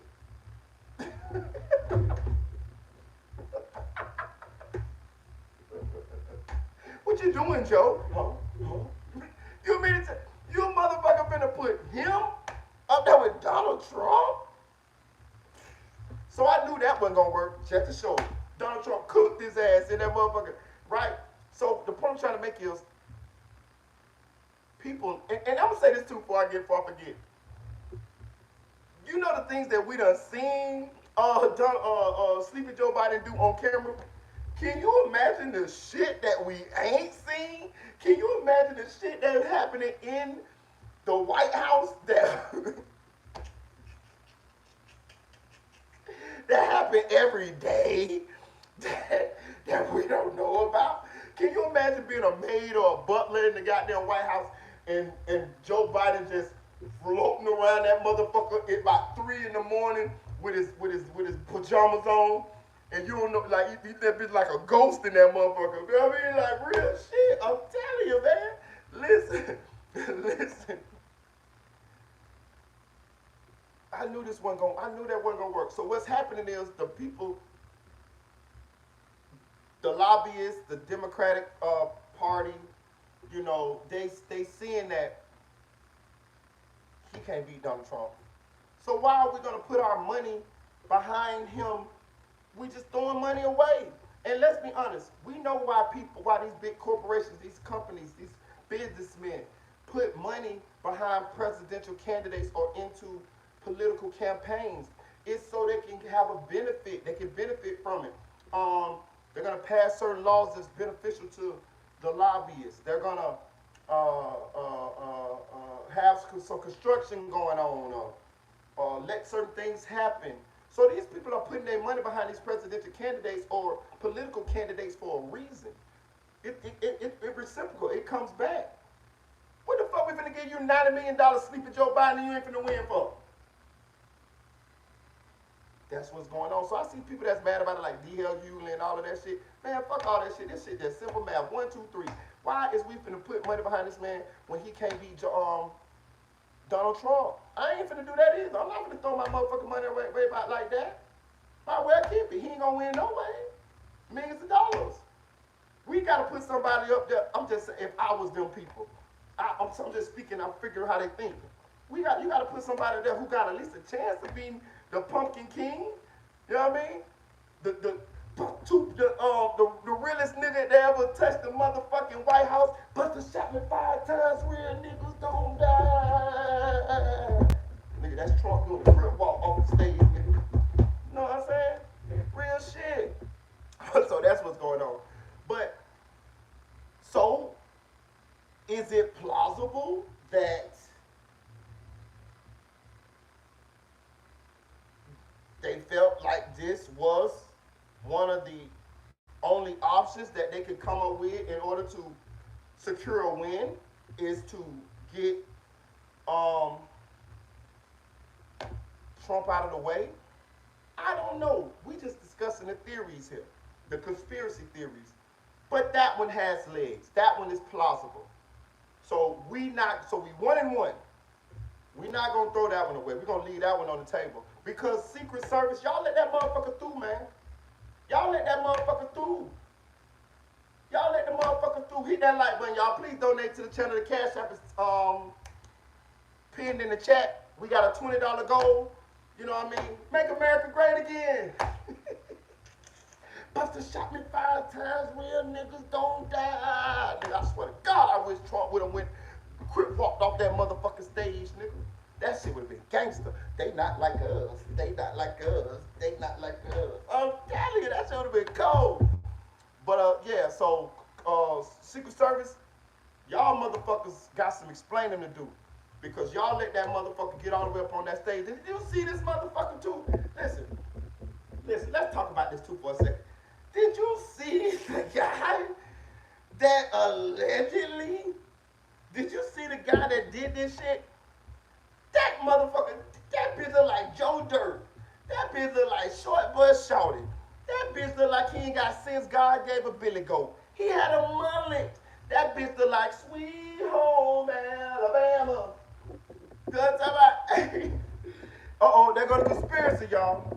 That bitch look like Sweet Home Alabama. I'm telling you.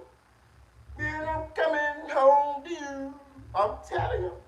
Look, they might have set him up, y'all. They might have put that motherfucker up there because they knew they was going to get him. Know what I'm saying? Screw real. For real, bro. Bro, I'm telling you, bro. They might have set Buddy up, bro. You remember that movie, Shooter with Mark Wahlberg? This shit eerily similar. Remember that they told Mark Wahlberg they wanted him to see what angle a sniper would try to shoot the president, put him up there and framed him. I don't know, but now because this guy got some shots off, so they could have told him like, yeah, man, we want you to get him for the get him for, you know what I mean? Get him. But I'm gonna tell you the flip side of that. The guy Republican. You know they dig all in your past and shit when they gonna leave no stone unturned for this motherfucker. The guy Republican. He's a Republican. He's a registered Republican. Like, I don't understand this shit. I don't know. But that theory does have legs. Let's keep going. A whole bunch of questions indeed, and I want to start with this. Why is Secret Service letting him get his shoes and expose his head when there was an active Simpsons predicted it. that they didn't even see the first place? And how do they know there aren't more? That's my issue here. Watch this now, knowing how much they missed before, and now they're just lifting them up. Let me get my shoes. Trump wasn't leaving them motherfuckers. He's concerned about getting his shoes.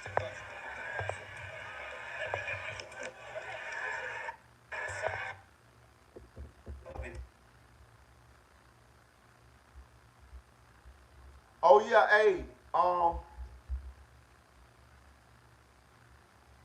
Marcus Colton. I'm gonna get to that. I seen that shit too. The Secret Service can host to the gun. We gonna get to that one. I got you. And then shout out to Lil. Lil. Block his face, and he knows better. I can't knock Trump for being a good marketer, and he knows there's an opportunity here to show strength, to fight back, to get that. Shout out to the Loud House. And I'm just shocked they let him. I'm shocked they let him. This is like 10 seconds where they're just letting him be exposed to potentially more. crowds exposed. This is such a weird. I'm proud to be with that. Listen, when that bullet went past Trump's head, and he wait. Tupac started playing in my head. Buster shot me 5 times. Real niggas don't die. And you know the next song started playing in my head. I'm proud to be an American, but at least I know I'm free. And I won't forget the man who died that gave that right to me. And I gladly stand up next to you and defend her still today. Cause there ain't no doubt I love this place. God bless the USA. I'm telling you, nigga, that was one of the greatest photo ops ever. Y'all can't tell me y'all wasn't moved by that shit, dog. I don't give a fuck if you don't like Trump or not, dog. You know what I mean? Like, that be real, dog. Y'all can't tell me that shit that make you like, boy, that's a real nigga, dog. He became a nigga that day for me. I mean, he already had a little nigga in him. But that day right there, the nigga freed Kodak and Lil Wayne.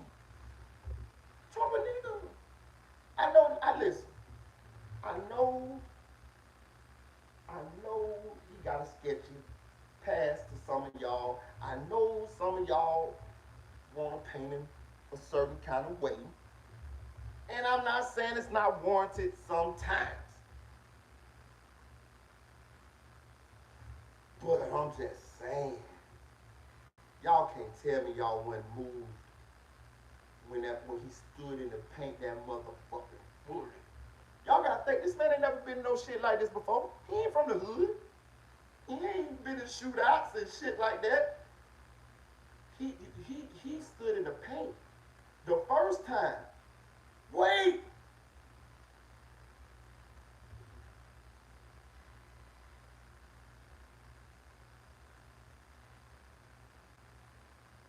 Telling you now. Hit that like button. Shout out to Mr. Colton. Yes, I saw the Secret Service lady. This motherfucker didn't even know how to holster her gun. What? Trump, nigga, next time you do a rally, you need to get you a bunch of Crips. You need to get a bunch of Crips and a bunch of Bloods to do your security. They'll do better than that, them motherfuckers. You know what I mean? Them bitches let a motherfucker get all on the top of a roof and perch and do his best Lee Harvey Oswald impersonation. Trump, that bullet was millimeters away from your fucking head. Every motherfucking Secret Service agent there fired. You made that term famous, Trump. You're fired. All you bitches fired. All of you bitches will be in the soup line tomorrow. Listen, let me tell you something.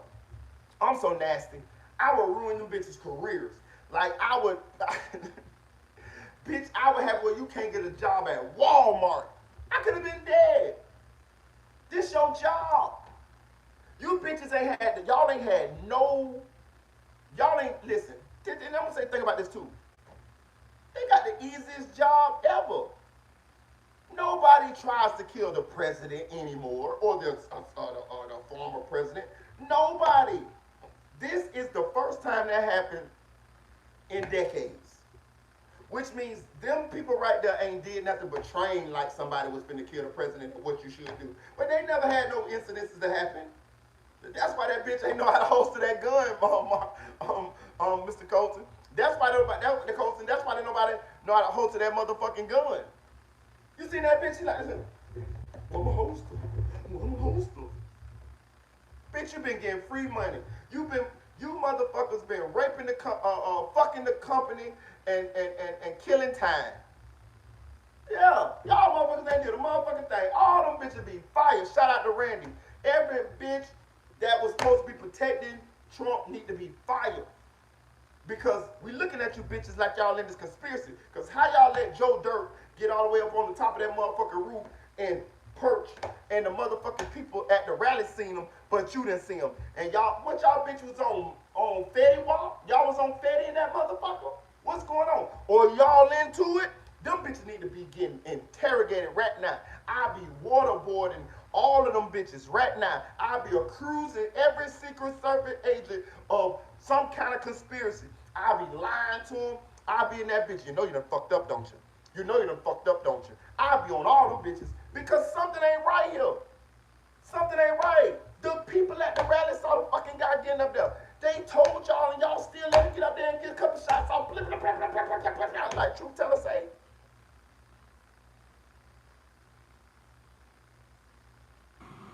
What's going on here? I would have you bitches at Guantanamo Bay. I would be like Denzel Washington on training day. Oh, this how you motherfuckers gonna do? I'm gonna have you motherfuckers in Pelican Bay. All you bitches. All y'all. The bitch who couldn't put the gun in the holster. All of y'all. Every one of y'all. Because when I seen them, I said, they don't know what the fuck they doing. They trying to like guard him, but they didn't look like they was even doing a good job. Go back and look at the video back in the 80s where the attempted assassination on Ronald Reagan happened. Them motherfucking Secret Service agents was on it, nigga. They was on it. He got shot. He got shot now. They went all the way on it. He got shot now. You know what I mean? He got shot. You know what I mean? But they protected him. You know what I mean? They was on him. They, you know what I mean? These motherfuckers him. These motherfuckers ain't done got fat. These motherfuckers ain't. They gotta go. They gotta go. Everyone, I'm talking about, I want everybody gone. Everybody. Because your life, you can't get it back. I'm not finna go back. I'm not finna keep you same motherfuckers protecting me and then it happens again and I die for real. No, we finna get some new motherfuckers. Every bitch there need to be working on the assembly line at what do you call it? Ford. You bitches need to be putting Chevys together. All you bitches need to be putting Chevys together. You screw this part, the shit go down there, you hammer this part. You bitches, none of y'all better work in government, security, nothing. None of that no more. I want you bitches on drugs. I want to ruin your life. All you bitches, I'm gonna get you hooked on drugs. I want you fucking a crackhead. I want you walking around this bitch like Delonte West, motherfucker. For real. I'm serious about mine. Trump, I know you ain't playing. You had the apprentice. You find bitches for less. I don't give a fuck how much I knowed you. I don't give a fuck if you came to my golf course in Mar-a-Lago. What is it, Mar-a-Lago? No, your ass is out of here. Hit that like button. Please donate to the channel. Nigga, Yak. Trump, you need to call up Yak and get, nigga, if I'm Yak, nigga, I'm calling up Trump. Hey, pause. Yeah, you know I get some of them Z's. Yeah. Say no more. Say less. Nigga, we a bad Mar-a-Lago nigga with every motherfucking zoo in South Florida, nigga. Every zoo in South Florida, nigga, be at Mar-a-Lago like this, nigga. When no rich white people pull up in that bitch in the morning to play golf, nigga, they'll see big ass wigs, gold teeth, smelling weed like a motherfucker. Nigga, I'm talking about, nigga, we be in that bitch like this. They be like, Trump, what's going on? Nigga, we protecting our pops. They like this here. Looking at all the white people crazy. Cause bitch, you might want him dead too. That's how Kodak and them be looking in that bed. Smoking his black. Looking at all the rich billionaires coming up in that bed like that. Soon as they come up in there, did you know what you heard about Pops getting killed? Trying to kill Pops? Do you have something to do with that? I'm his brother. I don't give a fuck. He told me y'all had a fight when y'all were 5. You ain't like him since y'all were 5 years old. You try to kill my pop. This Kodak talk to the rich people coming in Mar-a-Lago. You know, keep that black. Looking down like, yeah, protect Pops, man. I'm telling you, nigga, for real. Straight up. To see. This is terrifying. It's scary and good for Trump for being so defiant and standing up and not being afraid. But there they are, exiting, trying Hit to that like chaos, button, y'all. Hit the like button. that's their job, is to Donate create to the that channel. The human cash app is in shield the to protect at all chat. costs. I But it's a appreciate little y'all. strange to me. I don't fully understand why you would let him do this.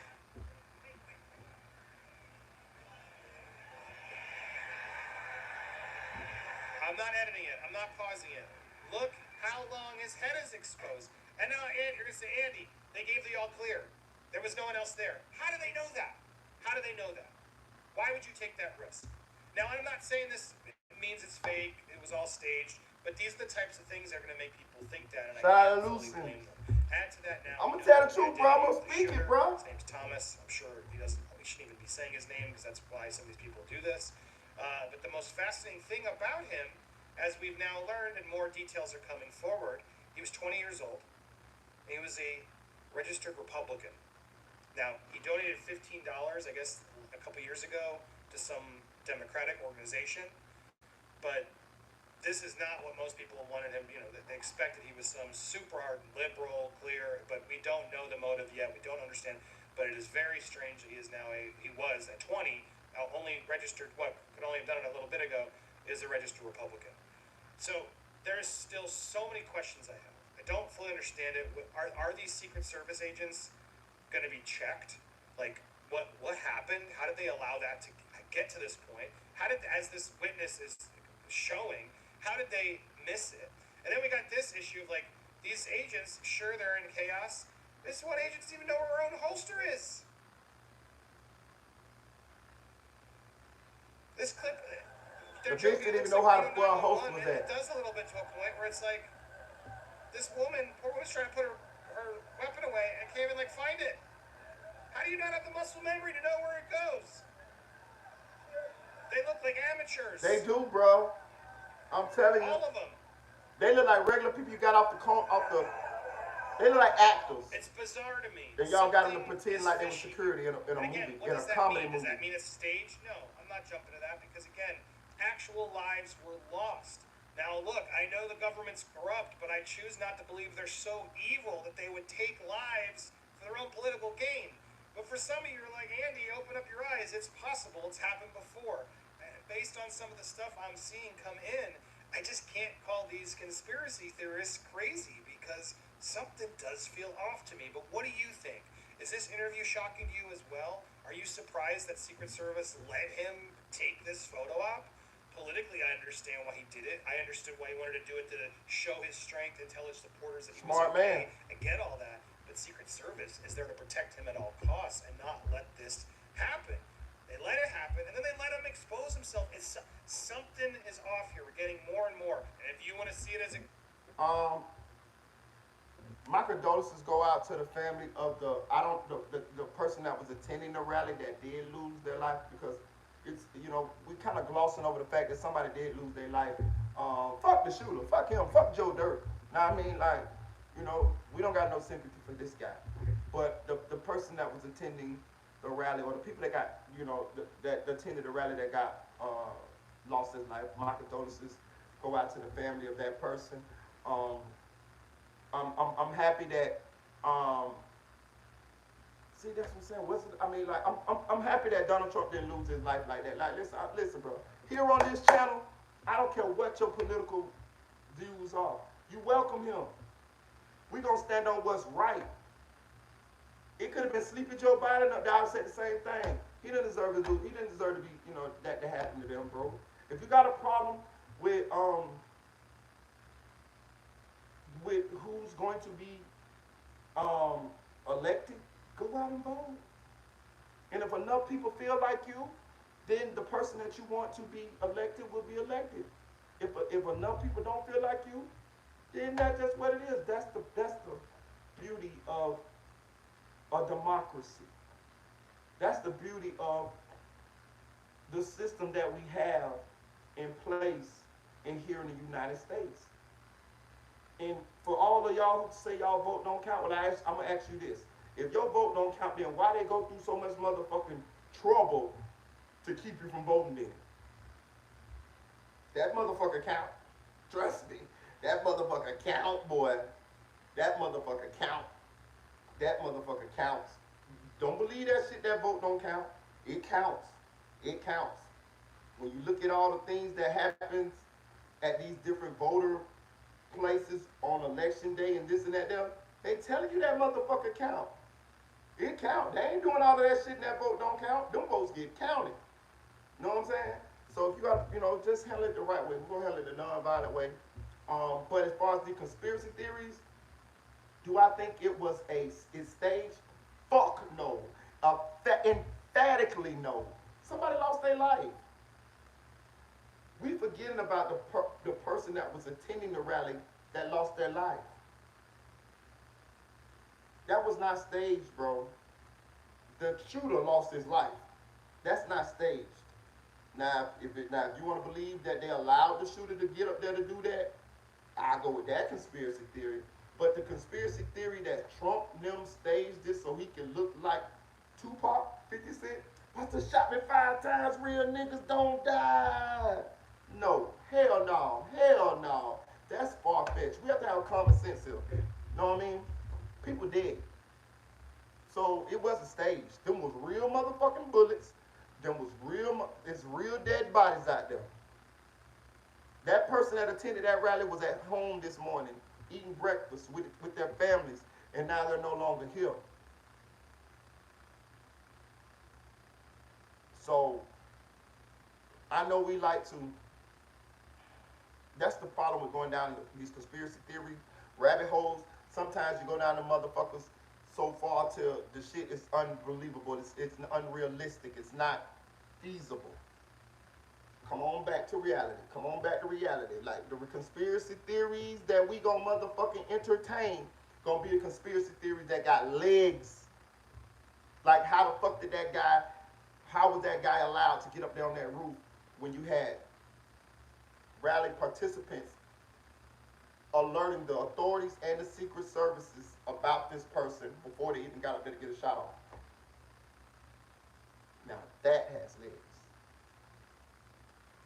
Why did they allow that to happen? That has legs.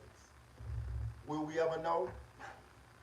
Because if it was a conspiracy, if that part really was a conspiracy, you know these people good at covering their tracks. Shit, we still don't know exactly what happened with Kennedy. We got movies and shit like that, but it's still nothing concrete, you know? So, you know these people good at doing shit like that. And I want to say this too.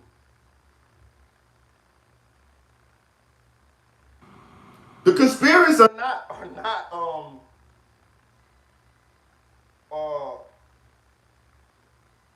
to say this. The government is known for pulling conspiracies. So people are not out of pocket for thinking about some of these conspiracies. I just would like people to base their conspiracies on what's most likely probable. Like, we know this couldn't have been staged, bro. It's got dead bodies. Like, get the fuck out of here. Like, stop that shit. Like, get the fuck out of here. Like, fucking people dead, man. Like, come on back to reality. Now, that guy getting on that roof, and you want to wonder how did he get on that roof? Was he allowed to get on that roof? Did somebody send him to do this? We can entertain them. We can entertain them because those have legs. Those conspiracies have legs. And those are more probable than the fact that those are more probable than the conspiracy theory that this was staged. I seen, what this bitch name? The girl that was on there with Shannon Sharp, I forgot her name, the one who got into it with Shannon Sharp, the black lady who nobody liked to interview. She talking about this was staged. Trump had fake blood on him. And nigga, I got a picture. They got a picture from the rally. One of the photographers took it. You could see the motherfucking bullet flying past his head, nigga. I don't know what kind of motherfucking camera that was, but that bitch was good. I got it. I took it. I'm gonna tell you what I do. I posted in my on my community wall after this video's over. You can see the motherfucking bullet going by his head, nigga. Them was real bullets, yo. Somebody died. The shooter killed somebody. You know what I mean? So them was real bullets, yo. Like, real shit. Like, so, do somebody want Trump dead? Fuck yeah. All of them ex-presidents, political people, somebody want all of them dead. You know? Now, who wants Trump dead? Was this a part of a larger conspiracy? Was this a part of a government conspiracy? Did sleepy Joe Biden send Joe Dirt, sweet home Alabama, to do this?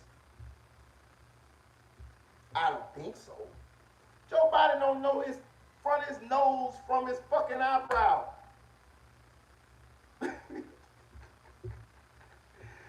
Man, shit. Man, Joe Biden got a little alien inside his brain and is controlling Joe Biden like a robot. R2D2. That's what happened. Them little green men that got inside of Joe Dirt head, goddamn it. Joe Biden head. Joe Biden senile, man. Joe Biden walk around this bitch looking like Mike. His face look like Michael Myers, bitch.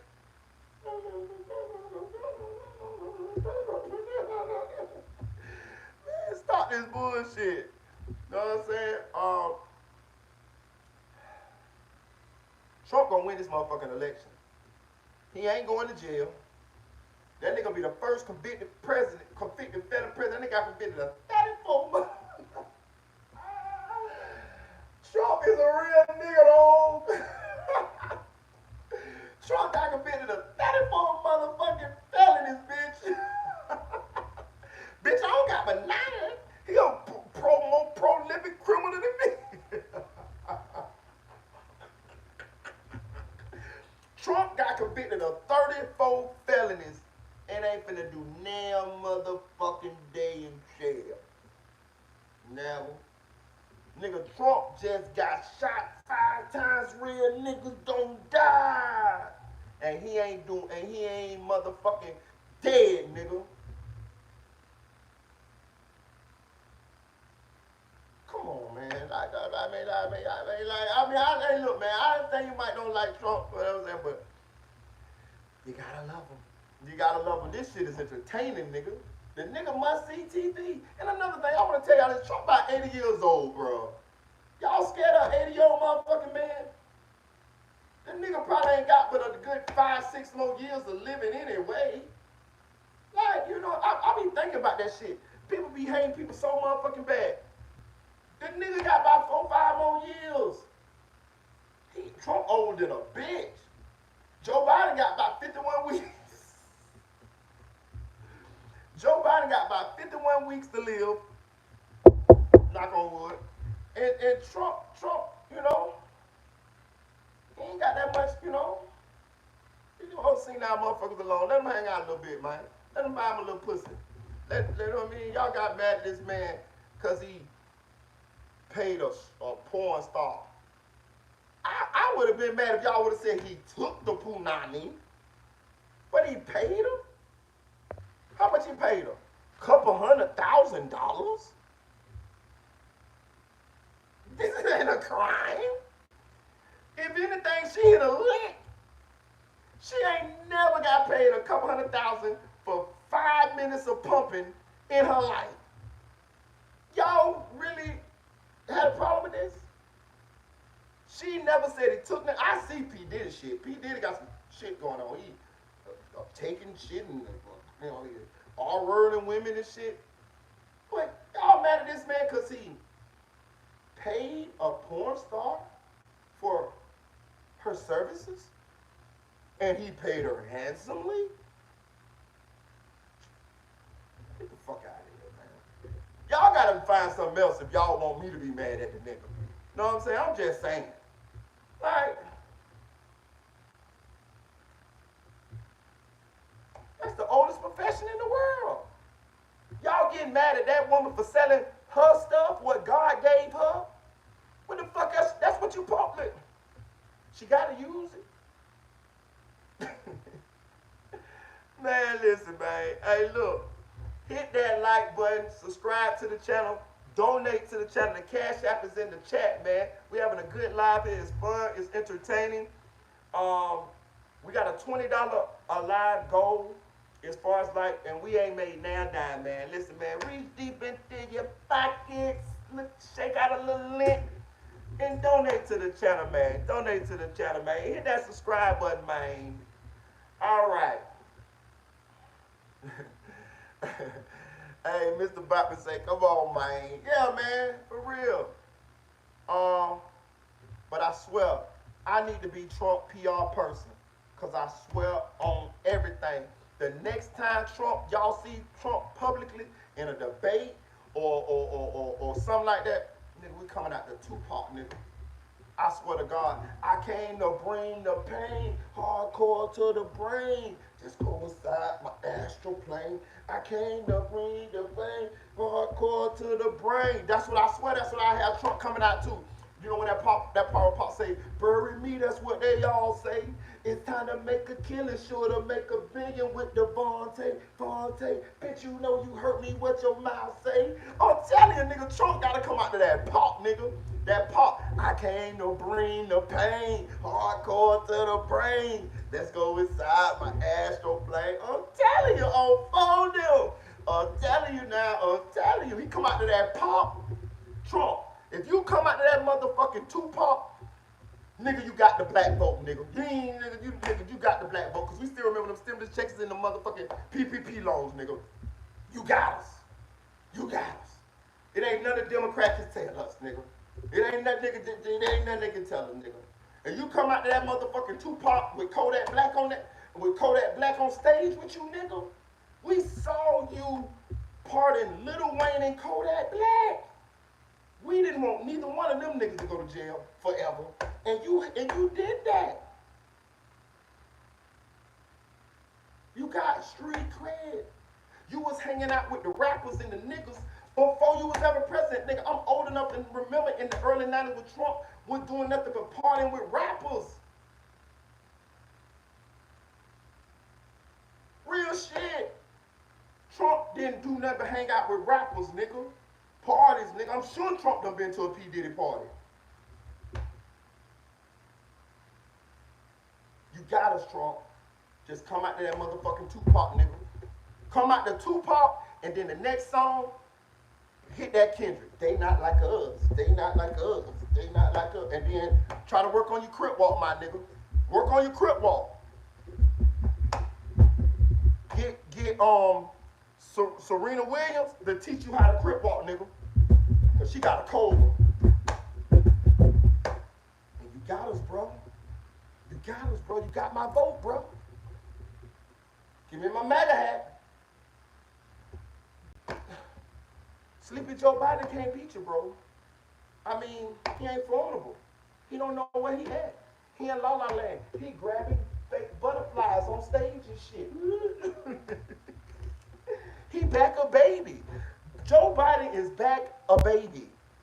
You know they say when you grow up, you know, you go back and you get old, you go back to being he already there. He in the motherfucking nursery. Real shit. Audience behind him just chilling after the shots rang out. I don't know. That's a good question. Shit, I don't know. I don't know. That's a good question. You got good dance moves, Marita. Man, I can't dance a lick. I just got a mean two-step. 413 day, where bleachers they can move freely like that. Okay. They're in bleachers, they can't move. Okay, I see what they said. I see that, chick. Okay. Yeah, because I ain't know Springfield. That's a good question, though. That was a good question. I mean, but I guess the chick, you got a point, like, you know, they up on the bleachers, so they gonna have to wait the motherfuckers, you know. I don't know. Good question, though. Damn good question. I would have had to, like, probably, I didn't even notice that. But that's a good observation as well, too. I appreciate you. That was a good one.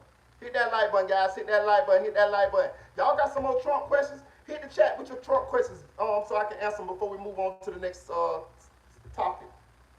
You know what I mean? I would like to answer some more questions. We can talk about them. Y'all got some questions? Hit that like button, y'all. Hit that like button. I'm having fun on this live, y'all. I'm having fun here with y'all. Make America great again.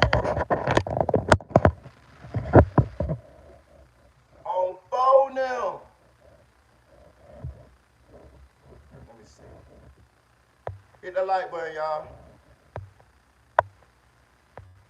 Yeah, with Zoe's Street, we were like, for real. Hey, I'm telling you, that's what Trump got to do. He got to get Kodak Black and them to be his security down in Mar-a-Lago. They in South Florida anyway. Kodak Black be in that bitch.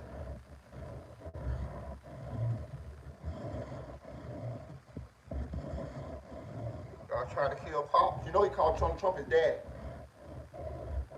Y'all motherfucker trying to kill Pop. Well, let me tell you something. Donald Trump, you get them motherfucking, you already got them because you freed Kodak. But if you get them Zoes to do your security,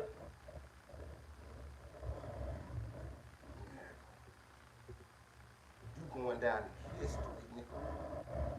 You'll go down as, listen, Trump, let me tell you some real shit, dog. I need to be your PR person. I can help you out. You got an opportunity to go down. I'm finna say it. It's finna be blasphemy, but I'm finna say it. As the blackest president in history.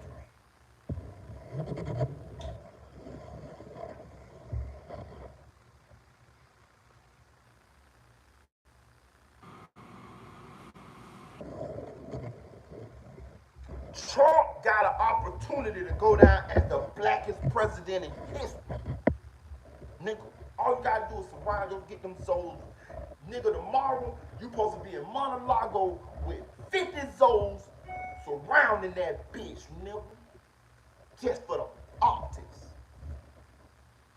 They be like, what happened to the Secret Service? Donald Trump called that bitch, they're fired. Then you got Kodak standing in front like this here, hiding a bitch. He ain't saying shit. He just keep trying to light his black.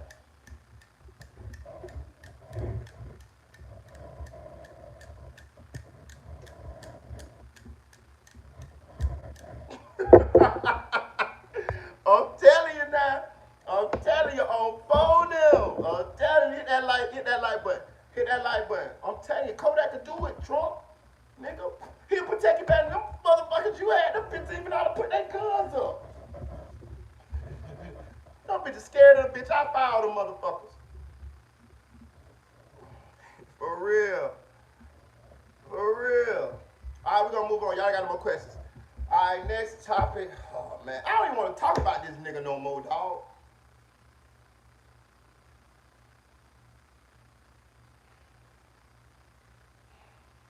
Hit the like button, dog. Hit the like button, man. Please donate to the channel, man. We got a $20 goal, man. We ain't made down today, man. This is a fun live. I appreciate this. I appreciate y'all rocking with us. Hit that like button. Hit that like button. I'm enjoying this live. I know. I hope you guys are. We're going to talk about Bricc, baby, y'all. Like, listen, I want to tell y'all something. The only reason why I keep talking about Bricc, baby, because it gets this news, bro. But I'm so tired of talking about, bro. Like, real shit, like he just keeping on. Like, it don't bring me no joy to, and I feel like I'm being repetitive, excuse me, with this conversation. Like, I promise you, I don't want to talk about Bricc, baby. I really don't. I don't. I really don't. Real shit. Like, the only reason I'm talking about this shit at this point is because it's news, and this is what I do. But I just enjoyed the Trump topic and the attempted assassination and the conspiracy. I enjoyed that. I don't want to talk about this nigga Bricc, baby. Real shit. I really don't. But I'm gonna talk about it though, because it is what it is. So,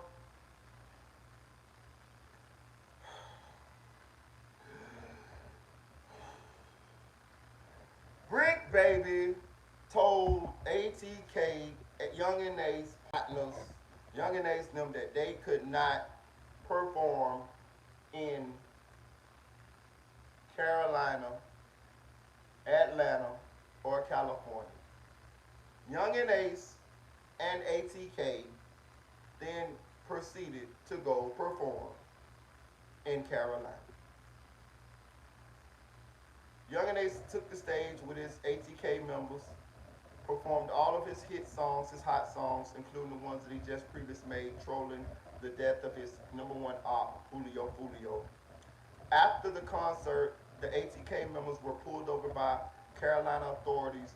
Um, Fallout Sosa went live to shout out to Riley, Trump 24, Trump 2024. Um, Fallout Sosa went live during the traffic stop and trolled Bricc Baby, saying this is what Bricc Baby does, put the police on us, and this and that. They're Carolina, this is how you treat us. So they was insinuating that Bricc Baby was the reason why they got pulled over in Carolina and stopped by the Carolina authorities. I cannot confirm nor deny that. Um, do I believe that? I don't want to believe that. I don't believe that. No, I don't believe that. Like I don't believe that. I don't want to believe it. Do I know it for sure? No. But in my mind, I don't want to believe it. So I'm not going to even entertain that bullshit. If that is what Bricc Baby did, shame on you, Bricc Baby. We don't do that. But if he didn't, my apologies. Because I don't believe he did it. You know what I mean? I just think it was a little reach on the ATK members' behalf. It was good. What do you call it? Good news. You know what I mean? To make a nigga look like who you beefing with, look like he called the police on you. It's cool. Um, Bricc Baby then went back to the internet and said that he, uh,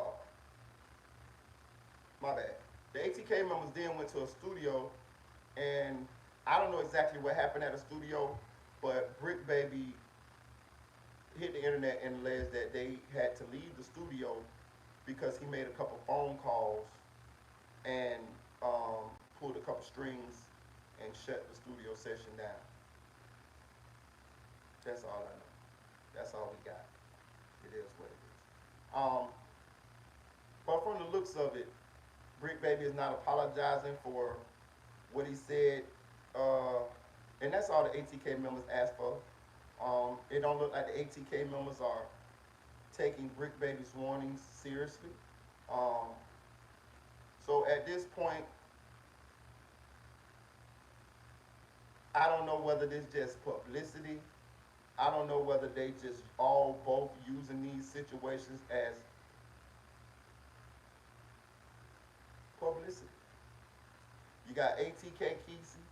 He already has his YouTube channel. He's a streamer, but he's a member of ATK. And he's been definitely going back and forth with the blogger who shall remain nameless. And even though that blogger started in on them first, they definitely have returned fire and trolled that blogger back as well. Which makes me believe that these boys didn't have nothing to do with the death of Julio Julio. I'm not saying that they didn't want him dead, but I don't believe that they had nothing to do with his situation that just happened. It may be some people that they know. I'm sure some people that they know. I mean, the police said on the news press conference that the people that did this is from Jacksonville. So I'm sure they know. I'm sure they know the streets talk. I mean, so by now you can't tell me that none of these boys ain't got the word as to who did what allegedly. But do I believe these guys actually did it? I don't. Do I know if they did or not? I don't. Could I be wrong? Sure. Sure. Could it come out that these guys had something to do with it? Yeah. You know what I mean? But especially in the time in the age we living in now where people will kill you and go make a rap song about it and tell everybody they did it on the next day. You know what I mean? So it's possible. Nothing would surprise me at this point. But if I was a betting man, I would say no. You know what I mean? But anyway, this situation with Bricc Baby and ATK members, I don't know what this is.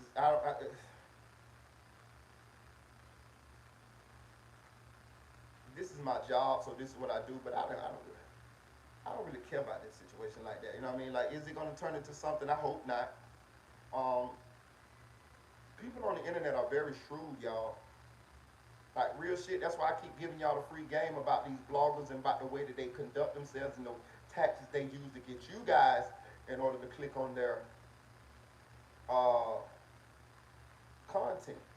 I'm not willing to do that shit. I'm not. That just ain't me, dog. Like I mean, like I saw a couple of the tricks that these people use. You know what I mean? I saw Silverback Mickey putting on the free move off shirt. You know, all of those were plays. I saw them make up the text messages saying that Melly didn't do it. It was some gang members that did it. It was a fake drug deal and all that. You remember that shit? Y'all remember that they faked and said that Mickey Troop was in jail when she was up there in Chicago and all of that? All of those were plays. So I got a chance to see how bloggers really operate. What up, most hated? I got a chance to see how some bloggers really operate. And that shit ain't never enticed me. Like, I'm gonna be myself on here. I'm not finna fool, trick, slick, horn, swaggle my subscribers into clicking on it. If you don't click on it, you don't motherfucking click on it, bitch. Like it is what it is. I'm not, if I can't be honest and be myself and deliver my opinions the way I feel, and if they don't get and if it don't get a lot no views because of that, oh well. You know what I mean? I ain't get on here to chase views. You know what I mean? I got on here to make a little bit of money, and share my opinion on a bunch of these topics because I notice we sit around and talk about them for free anyway.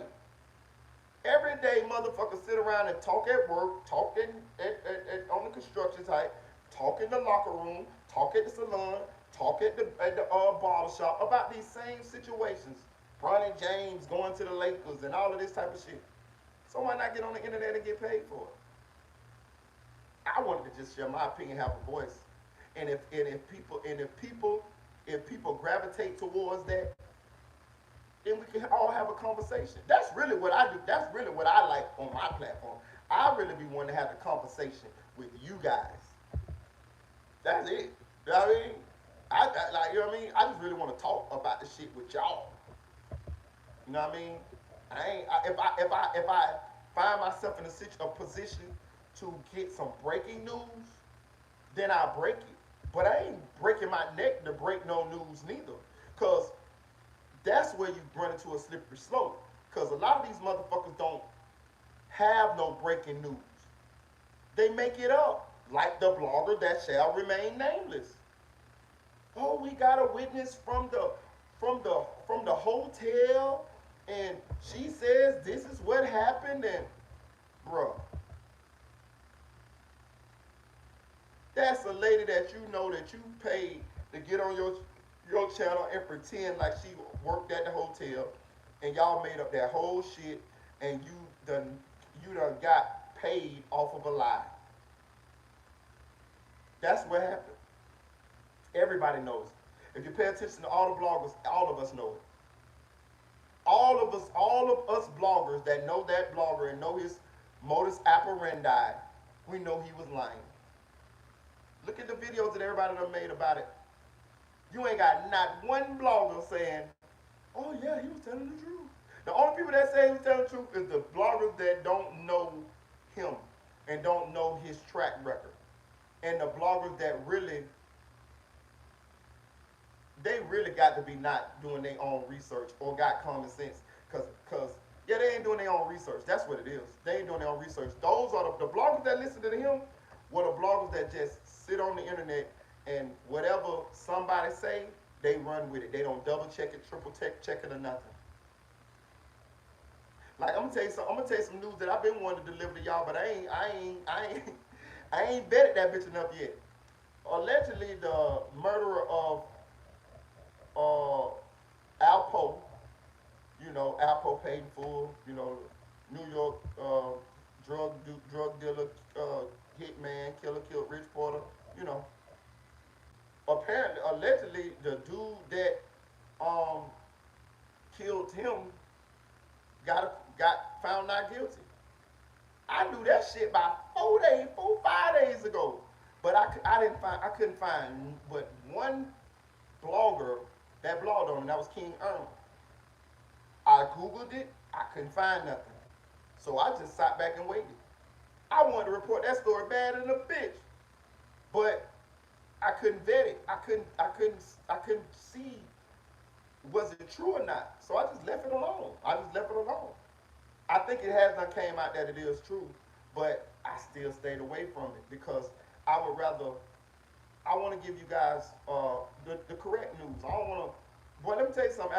As a blogger, for me and for a lot of my peers, the ones that I respect and they do, they take this serious and they do a good job. The worst thing is for us to tell y'all some news that ain't true. That shit be embarrassing than a bitch. I remember I had reported that the snitch, no, that the witness that Melly them tampered with was Trayvon Glass. I was wrong than a bitch. I was so embarrassed. Had to walk the shit back. Had to take the video down. It was actually Mariah Hamilton. So I don't like that. So that's because we take this seriously. When I get up here and I talk to you guys, I want you guys to trust what I say. When I told y'all that Jamie Foxx had tapes from P. Diddy party, what did I do? I showed y'all a video of Jamie Foxx telling everybody that he used to record all the P. Diddy parties that he went to, and that's how he got into P. Diddy parties. So when I made that statement that Jamie Foxx has tapes from P. Diddy parties, I proved it with his own words. You know what I mean? Like, that's how I like to do shit. You know what I'm saying? When we went over Roger Bonds, P. Diddy's former bodyguard, and when I said that he was involved in the freak offs too, we took his Danza Project interview, and what he said, oh yeah, I might indulge in a little freak off. I might like to see my girl get fucked by another guy. That's how I like to do. I like to listen to these motherfuckers talk, and then we break down what they say, and we catch them in what they talking about. Hit that like button, hit that like button. Please donate to the channel. The Cash App is in the chat. We got a $20 goal, man. We ain't made $9 yet. You know what I mean? I appreciate y'all, though. Hit the like button, subscribe to the channel.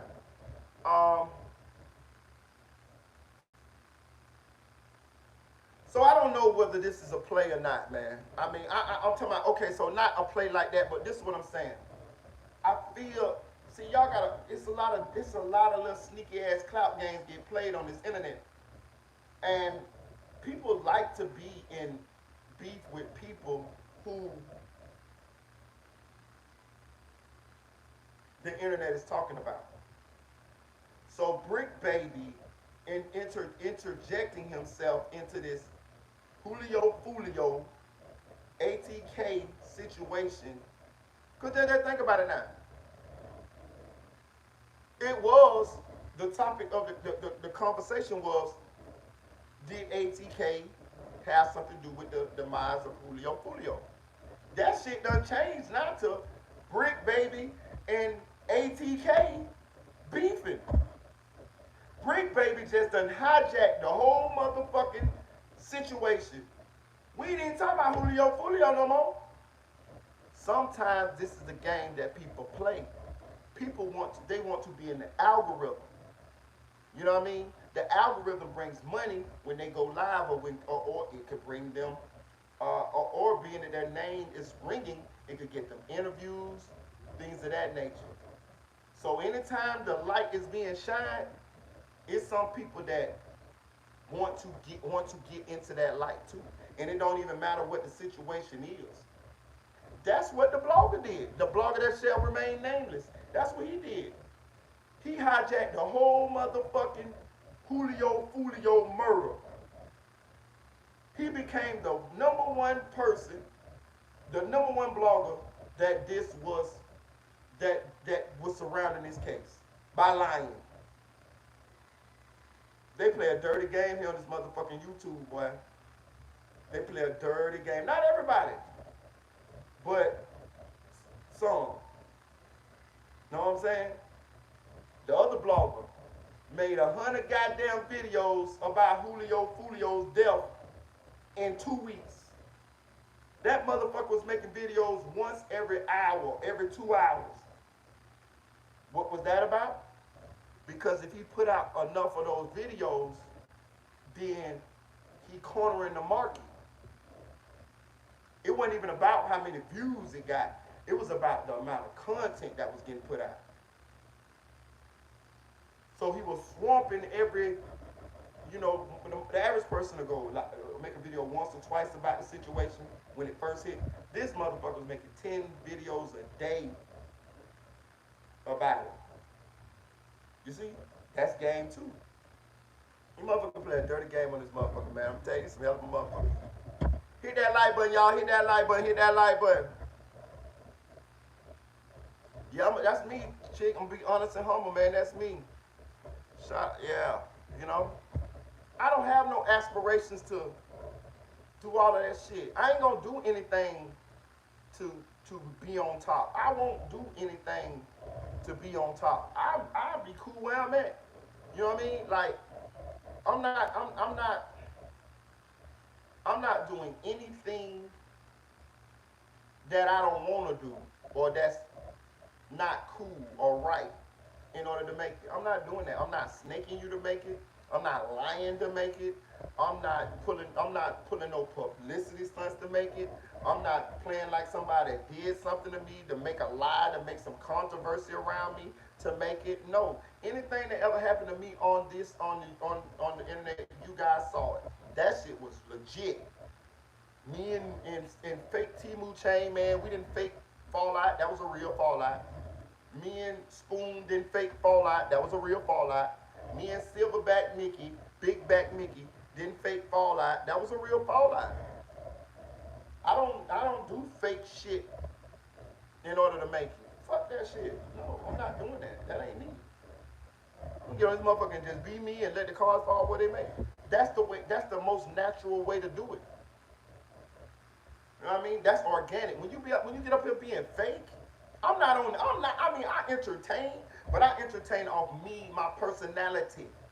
I ain't trying to be Richard Pryor on this motherfucker. I ain't trying to be Kevin Hart on this motherfucker, Eddie Murphy on this motherfucker. No disrespect, but I'm not FYBJ, man. I'm not gonna be that. That ain't me. You know what I mean? I'm a reader. I'm not, no disrespect. That's how he is. That's him. That's his business. It works. It's working for him. I like J-Man. I like what he's doing. But it's not me. I'm gonna be me.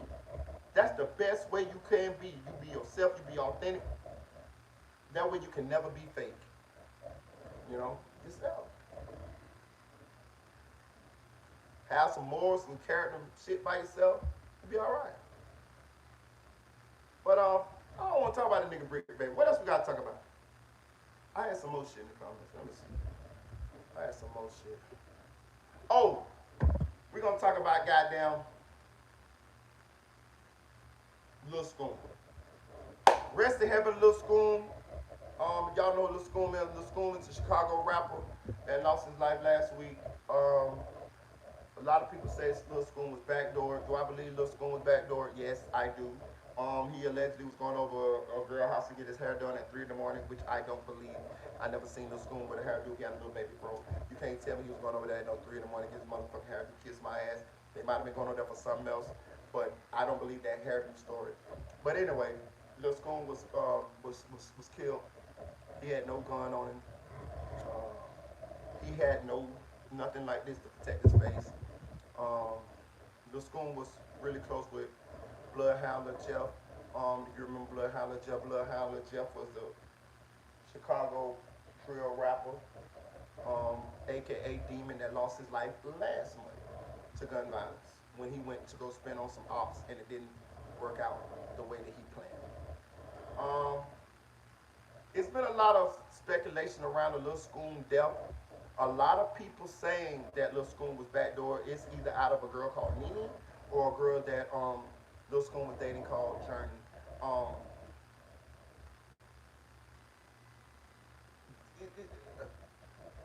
they saying that the girls set them up. First, it was all put on Nene, and now it's looking like people are turning to look at Journey a little bit more. Uh, isn't that Nene's mom and somebody was killed? I don't believe that shit at all. I actually don't think that's. I think that's a lie. I don't think that happened.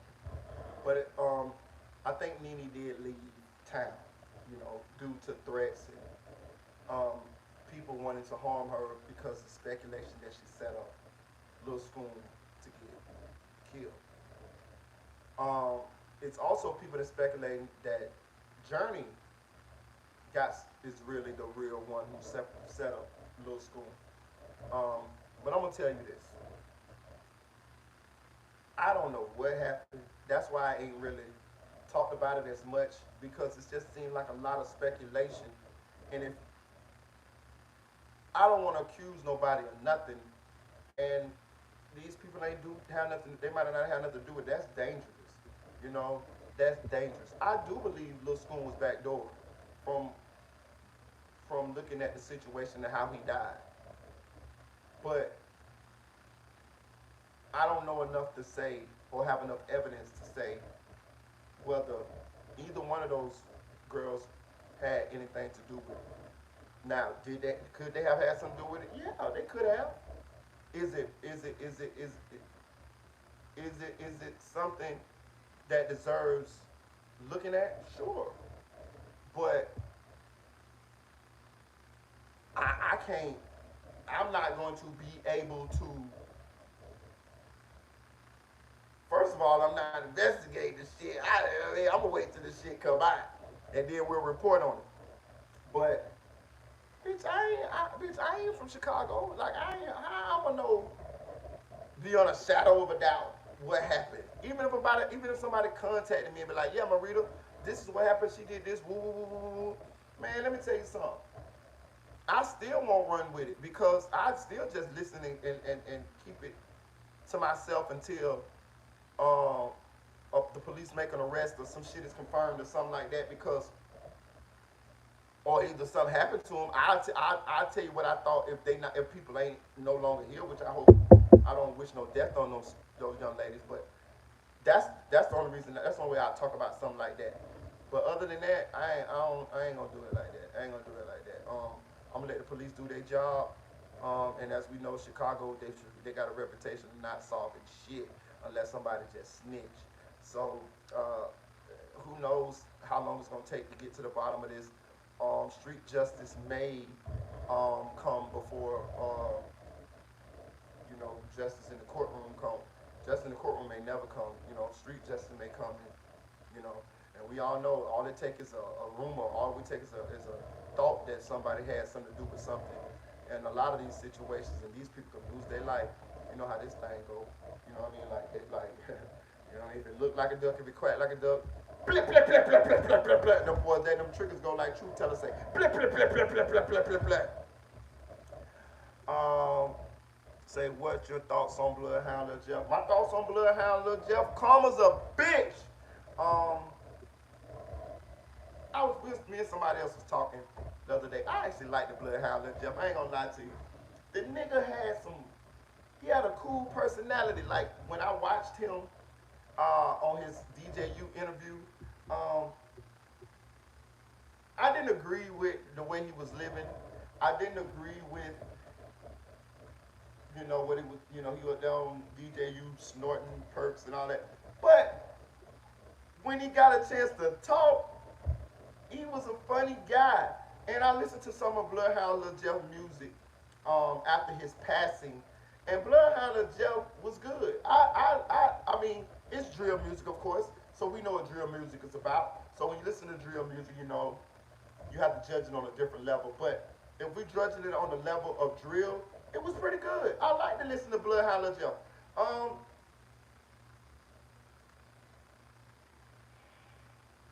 I'm this close to missing Bloodhound Lil Jeff. A lot of us didn't know who Bloodhound Lil Jeff was up until right before his DJU interview. And we know what allegedly Bloodhound Lil Jeff was out here doing. So what Bloodhound Lil Jeff was out here doing goes directly against my message, my core values, and what I'm trying to promote here on this channel. So when we talk about when I talk about people like Bloodhound Lil Jeff, King Von, and people of that nature, I have to make sure that I explain um, where I'm coming from, because some you may see it as a contradiction. Um, it's just sad.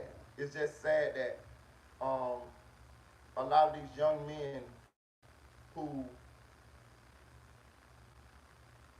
had so much potential in other areas lost their lives doing these things. King Von has so much potential, charisma, funny. You know, a lot of women like the King Von. Well, I was talking to my friend girl that she like, ooh, King Von was sexy. You know what I mean? So he had a lot going for himself. Um, of course, he didn't know he was gonna make it as a rapper. He was doing a lot of this shit before he even thought that this could be his future. You know, so part of me be like, damn, but another part of me be like, they brought it on themselves. They brought it on themselves. They brought it on themselves. Bloodhound Lil Jeff, King Von, a lot of these guys, they trolled, they talked about they dead off, they killed people, they talked about their ops, they had no sympathy, no remorse, no empathy, and when that karma came back for them,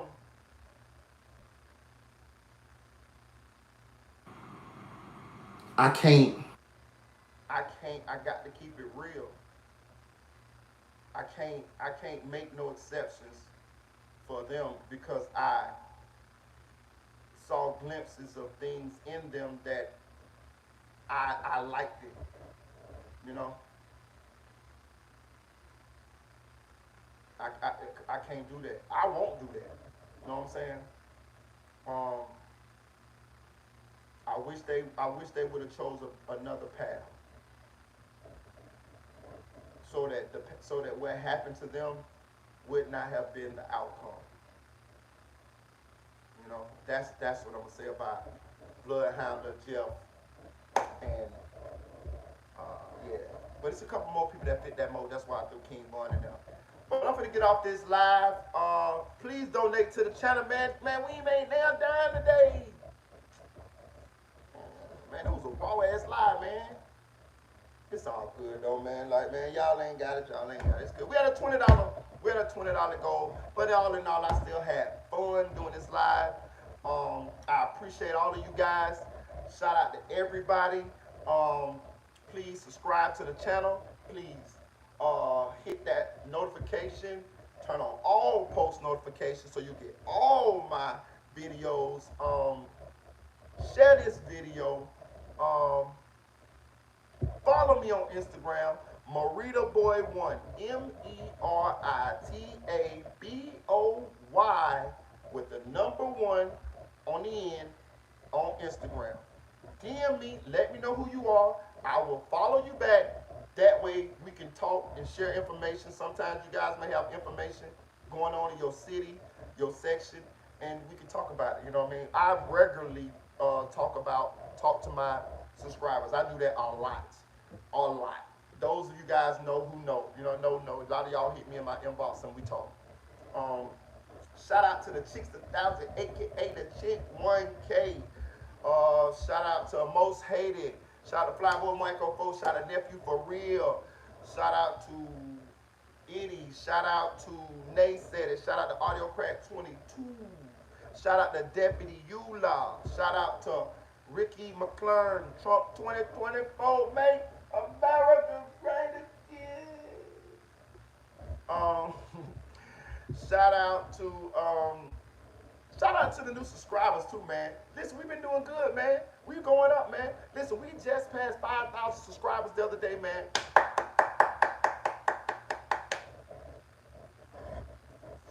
Now we on the road to 10K. We on the road to 10K. Um, Shout out to Randy. Shout out to Illusions. Shout out to Dwight. Yeah, I got saved. Well, I got saved, Dwight. Yeah, I'm good, bro. You must be new because I showed y'all a picture of me getting baptized last week. Shout out to Goldie 1800. Appreciate y'all. Shout out to Invisible One. My girl Adrian came back. Hey man, I hope y'all show my girl Adrian some love in the chat, man. Listen, man. Shout out to Invisible Woman, man. I appreciate her. Listen, I missed my girl. I ain't gonna tell y'all no lie. I missed her, bro. And y'all gotta excuse my grandma from the South. I said missed it, but I missed her for real. Glad that she's back. Glad that she's okay. Glad that she's doing well. I love you, Adrian. I love what you brought to our channel, what you bring to our channel. Very mature woman that always give your opinion straight like it is. I always agree with everything you say. I can tell when you speak from maturity, you speak from experience, you speak from a place of love, and you trying to help some people when you give your opinions and your experiences and your advice. You know what I'm saying? The advice that you give and the opinions and the things that you give come from experience. You went through stuff to learn this shit, and you freely giving it to people trying to help them to where they ain't got to go through the shit. I know where you're coming from. I know. I can hear it in your voice. Know what I'm saying? When you speak, I value everything you say. That's why I wasn't finna let you go. I know you won't leave me, but I refuse to let you go. I'm coming to get you. I'm coming to get you. I miss you too, Adrian. Hey, for real. Told you, listen, if I don't see my people in a while, listen, that's why I tell you guys to follow me on Instagram and DM me so I know who you are. Because if I don't see my people in a while, you better ask Kenny. You better ask the Invisible Woman. It's a couple more of y'all. I'll be like, where you at? Where you at? I ain't seen you in the chat. You know, and that's what I like about this thing we got over here. We like a family, man. Shout out to Marcus Colton. Shout out to my boy Randy. I'm just going through the chat, y'all.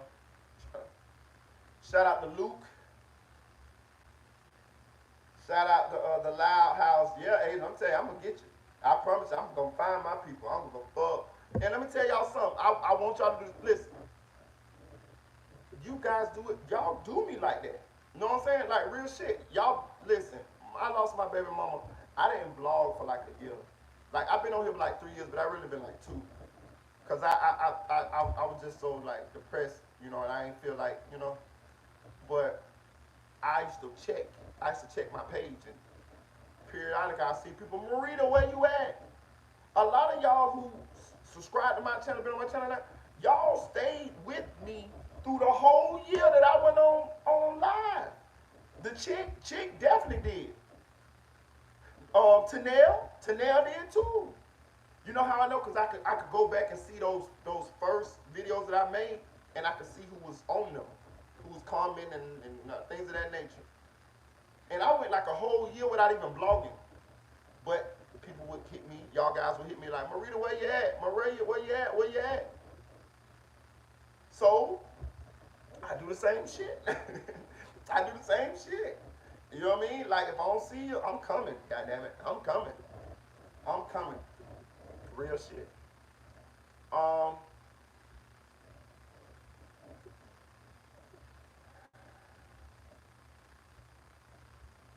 Shout out to Ahmad King.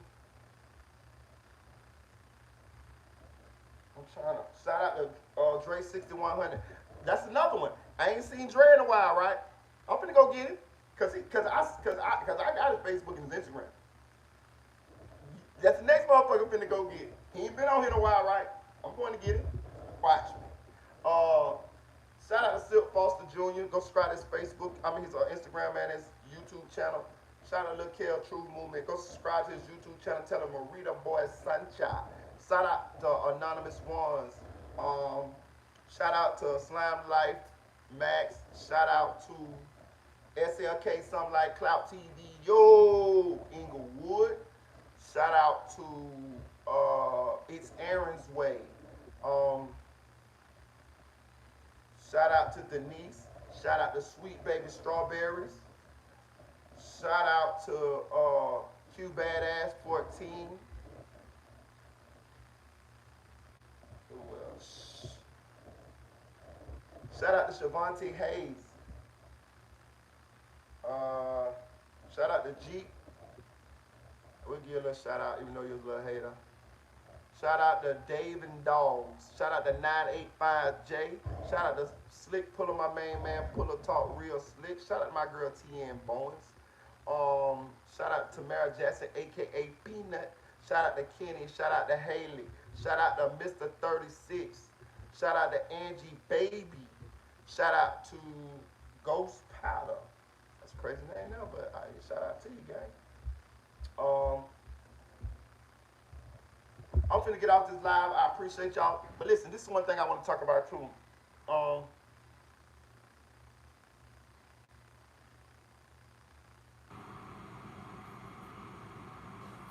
This is a little tough one for me to talk about, y'all, real shit. I'm gonna tell you. But, and I might do this wrong. I don't know.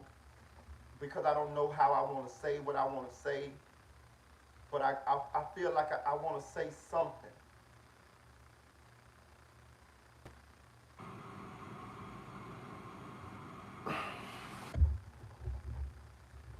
I can't.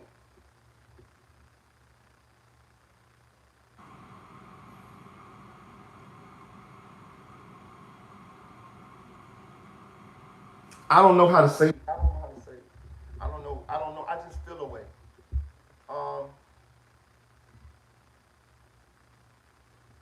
One of our old moderators, Boredom, you know, when me and Big Back Mickey and Fake Timu Chain Man decided to part ways, Boredom decided to stay with Mickey.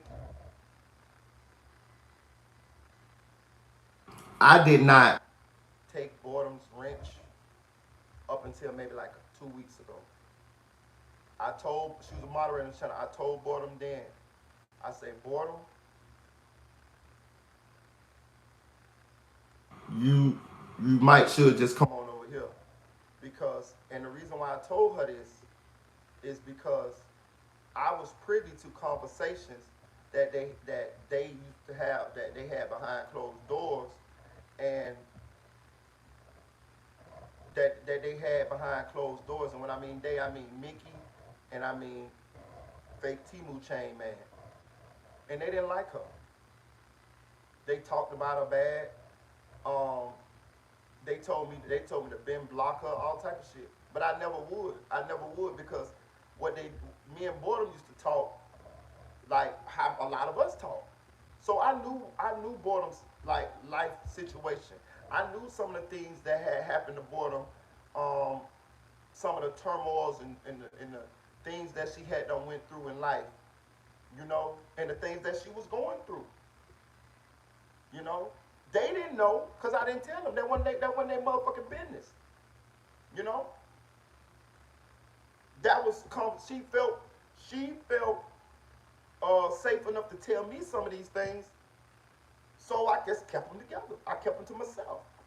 So, but I understood her. I understood, you know, how delicate, you know, she needed somebody to be with her because she had a lot going on, you know. And I knew that the type of people that they were, that they're not empathetic like me. They don't care about other people like that. They care about the people that's legit, like their children, themselves, people like that. They don't care about no nail subscriber. Period. Trust me. I'm not saying I wouldn't lie on them people. I'm telling you what I know. It's all a business to them. They don't give no fucks, right? So when she decided to stay, I feared for her because I knew without me being there, it was gonna be nobody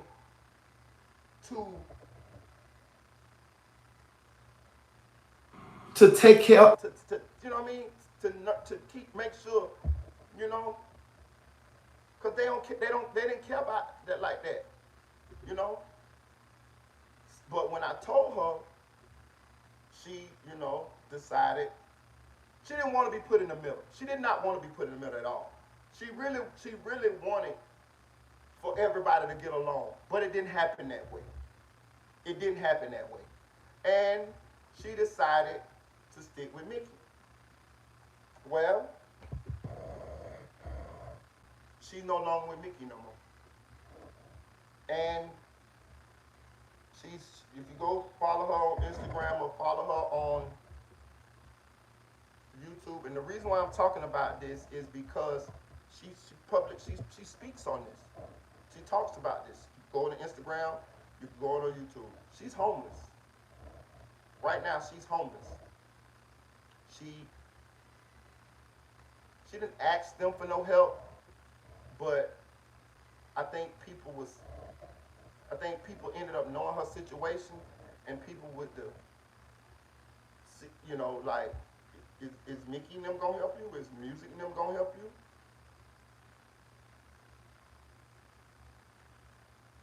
And I don't know exactly what happened, but evidently it was something that happened between them to where they're no longer rocking no more. I came across her Instagram today, and I damn near cried. I damn near cried. That girl, she's strong. I would tell you that. She got an upbeat attitude, but some of the pictures she's sleeping in abandoned houses. She's posting these pictures. One of the other pictures, she's on the sidewalk. I'm talking on the sidewalk. One picture, she had a plate of hibachi, and she said, "Thank you for whoever gave me this hibachi," which means she was asleep, and somebody just probably walked past and put the plate beside her and kept on walking. Through all of this, she gonna look like she's still trying to keep a positive attitude. She posts pictures of herself homeless, sleeping on the sidewalk. That shit don't bring me no joy. That shit hurt me to my heart because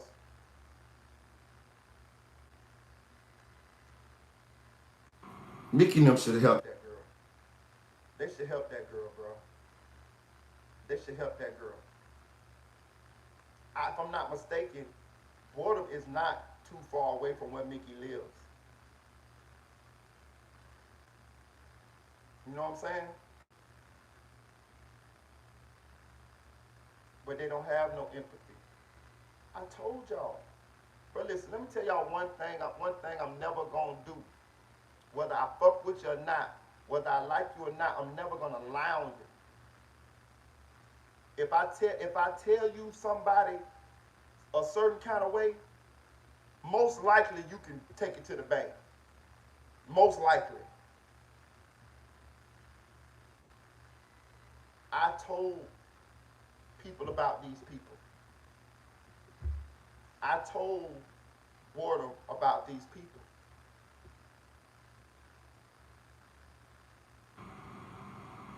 I feel for her because I know what she went through. And when I see her, listen, she's stronger than me. I'm gonna tell you right now, she's stronger than me because from what she going through, bitch, I would have had a nervous breakdown. I would have either been ran up in somebody's shit, robbed them, and been on the news or something. And I definitely wouldn't have had the courage to post my pictures of myself in that situation. She's strong. But what I fear is, I fear that behind all of that smile, that that strength. I feel like it just only take one little small thing that happened, and something bad can happen. That's a lot of pressure. That's a lot of pressure on a person. Embarrassment, depression, sadness. People fall into drug use, all type of stuff being in that type of situation. I see farther down the road than that. Mickey and them don't give a fuck. I can tell you right now, they ain't thinking about her now. They ain't losing now night of sleep.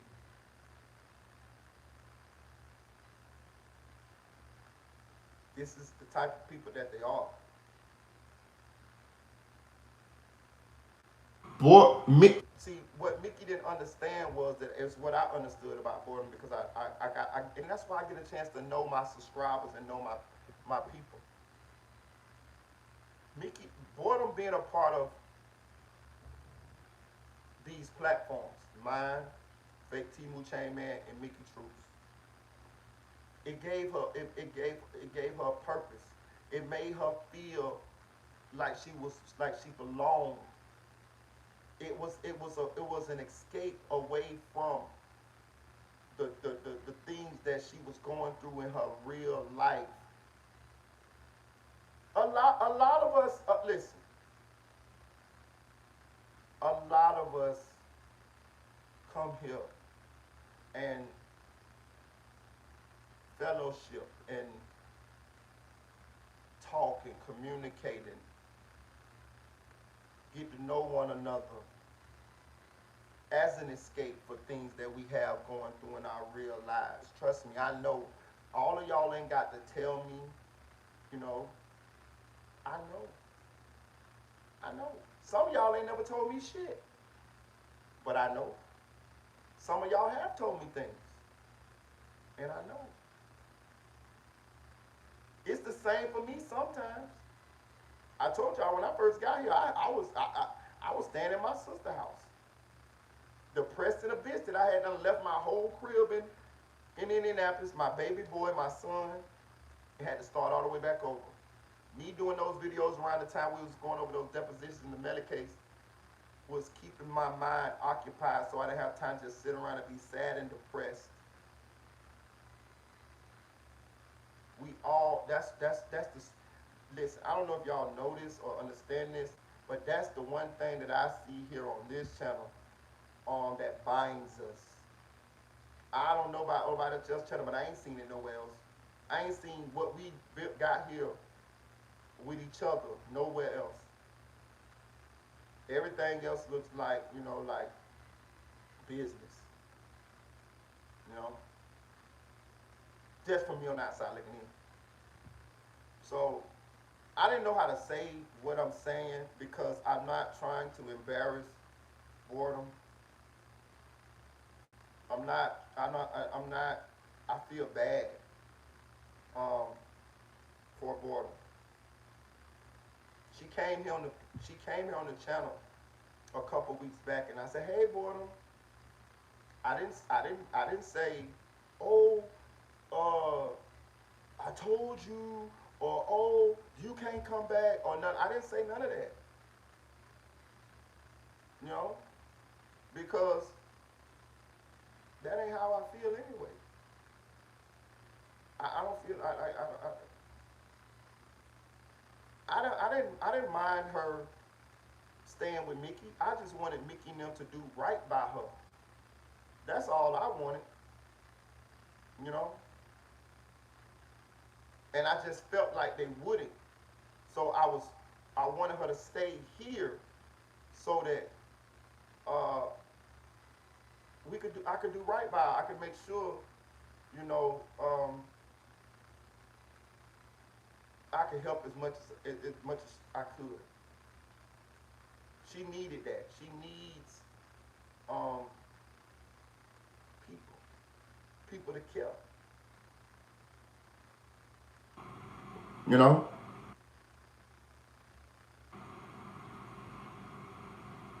But as of now, she's sleeping on the sidewalk.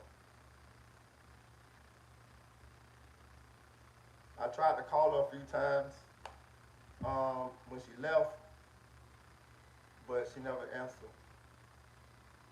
Mm. I just want y'all to pray for boredom. I want y'all to pray for boredom. Tell her she welcome to come back. We ain't even got to bring that shit up. It's not important. What's important is that she knows she got people that care, um, and that we're gonna try to help her as much as we can. Cause that's all some people need sometimes, man. She got a good heart. I like boredom a lot. I talk to her a lot.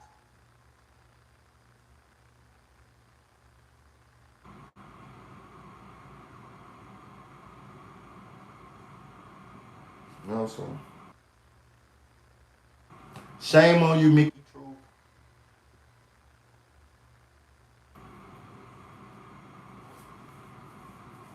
Like, share, comment to this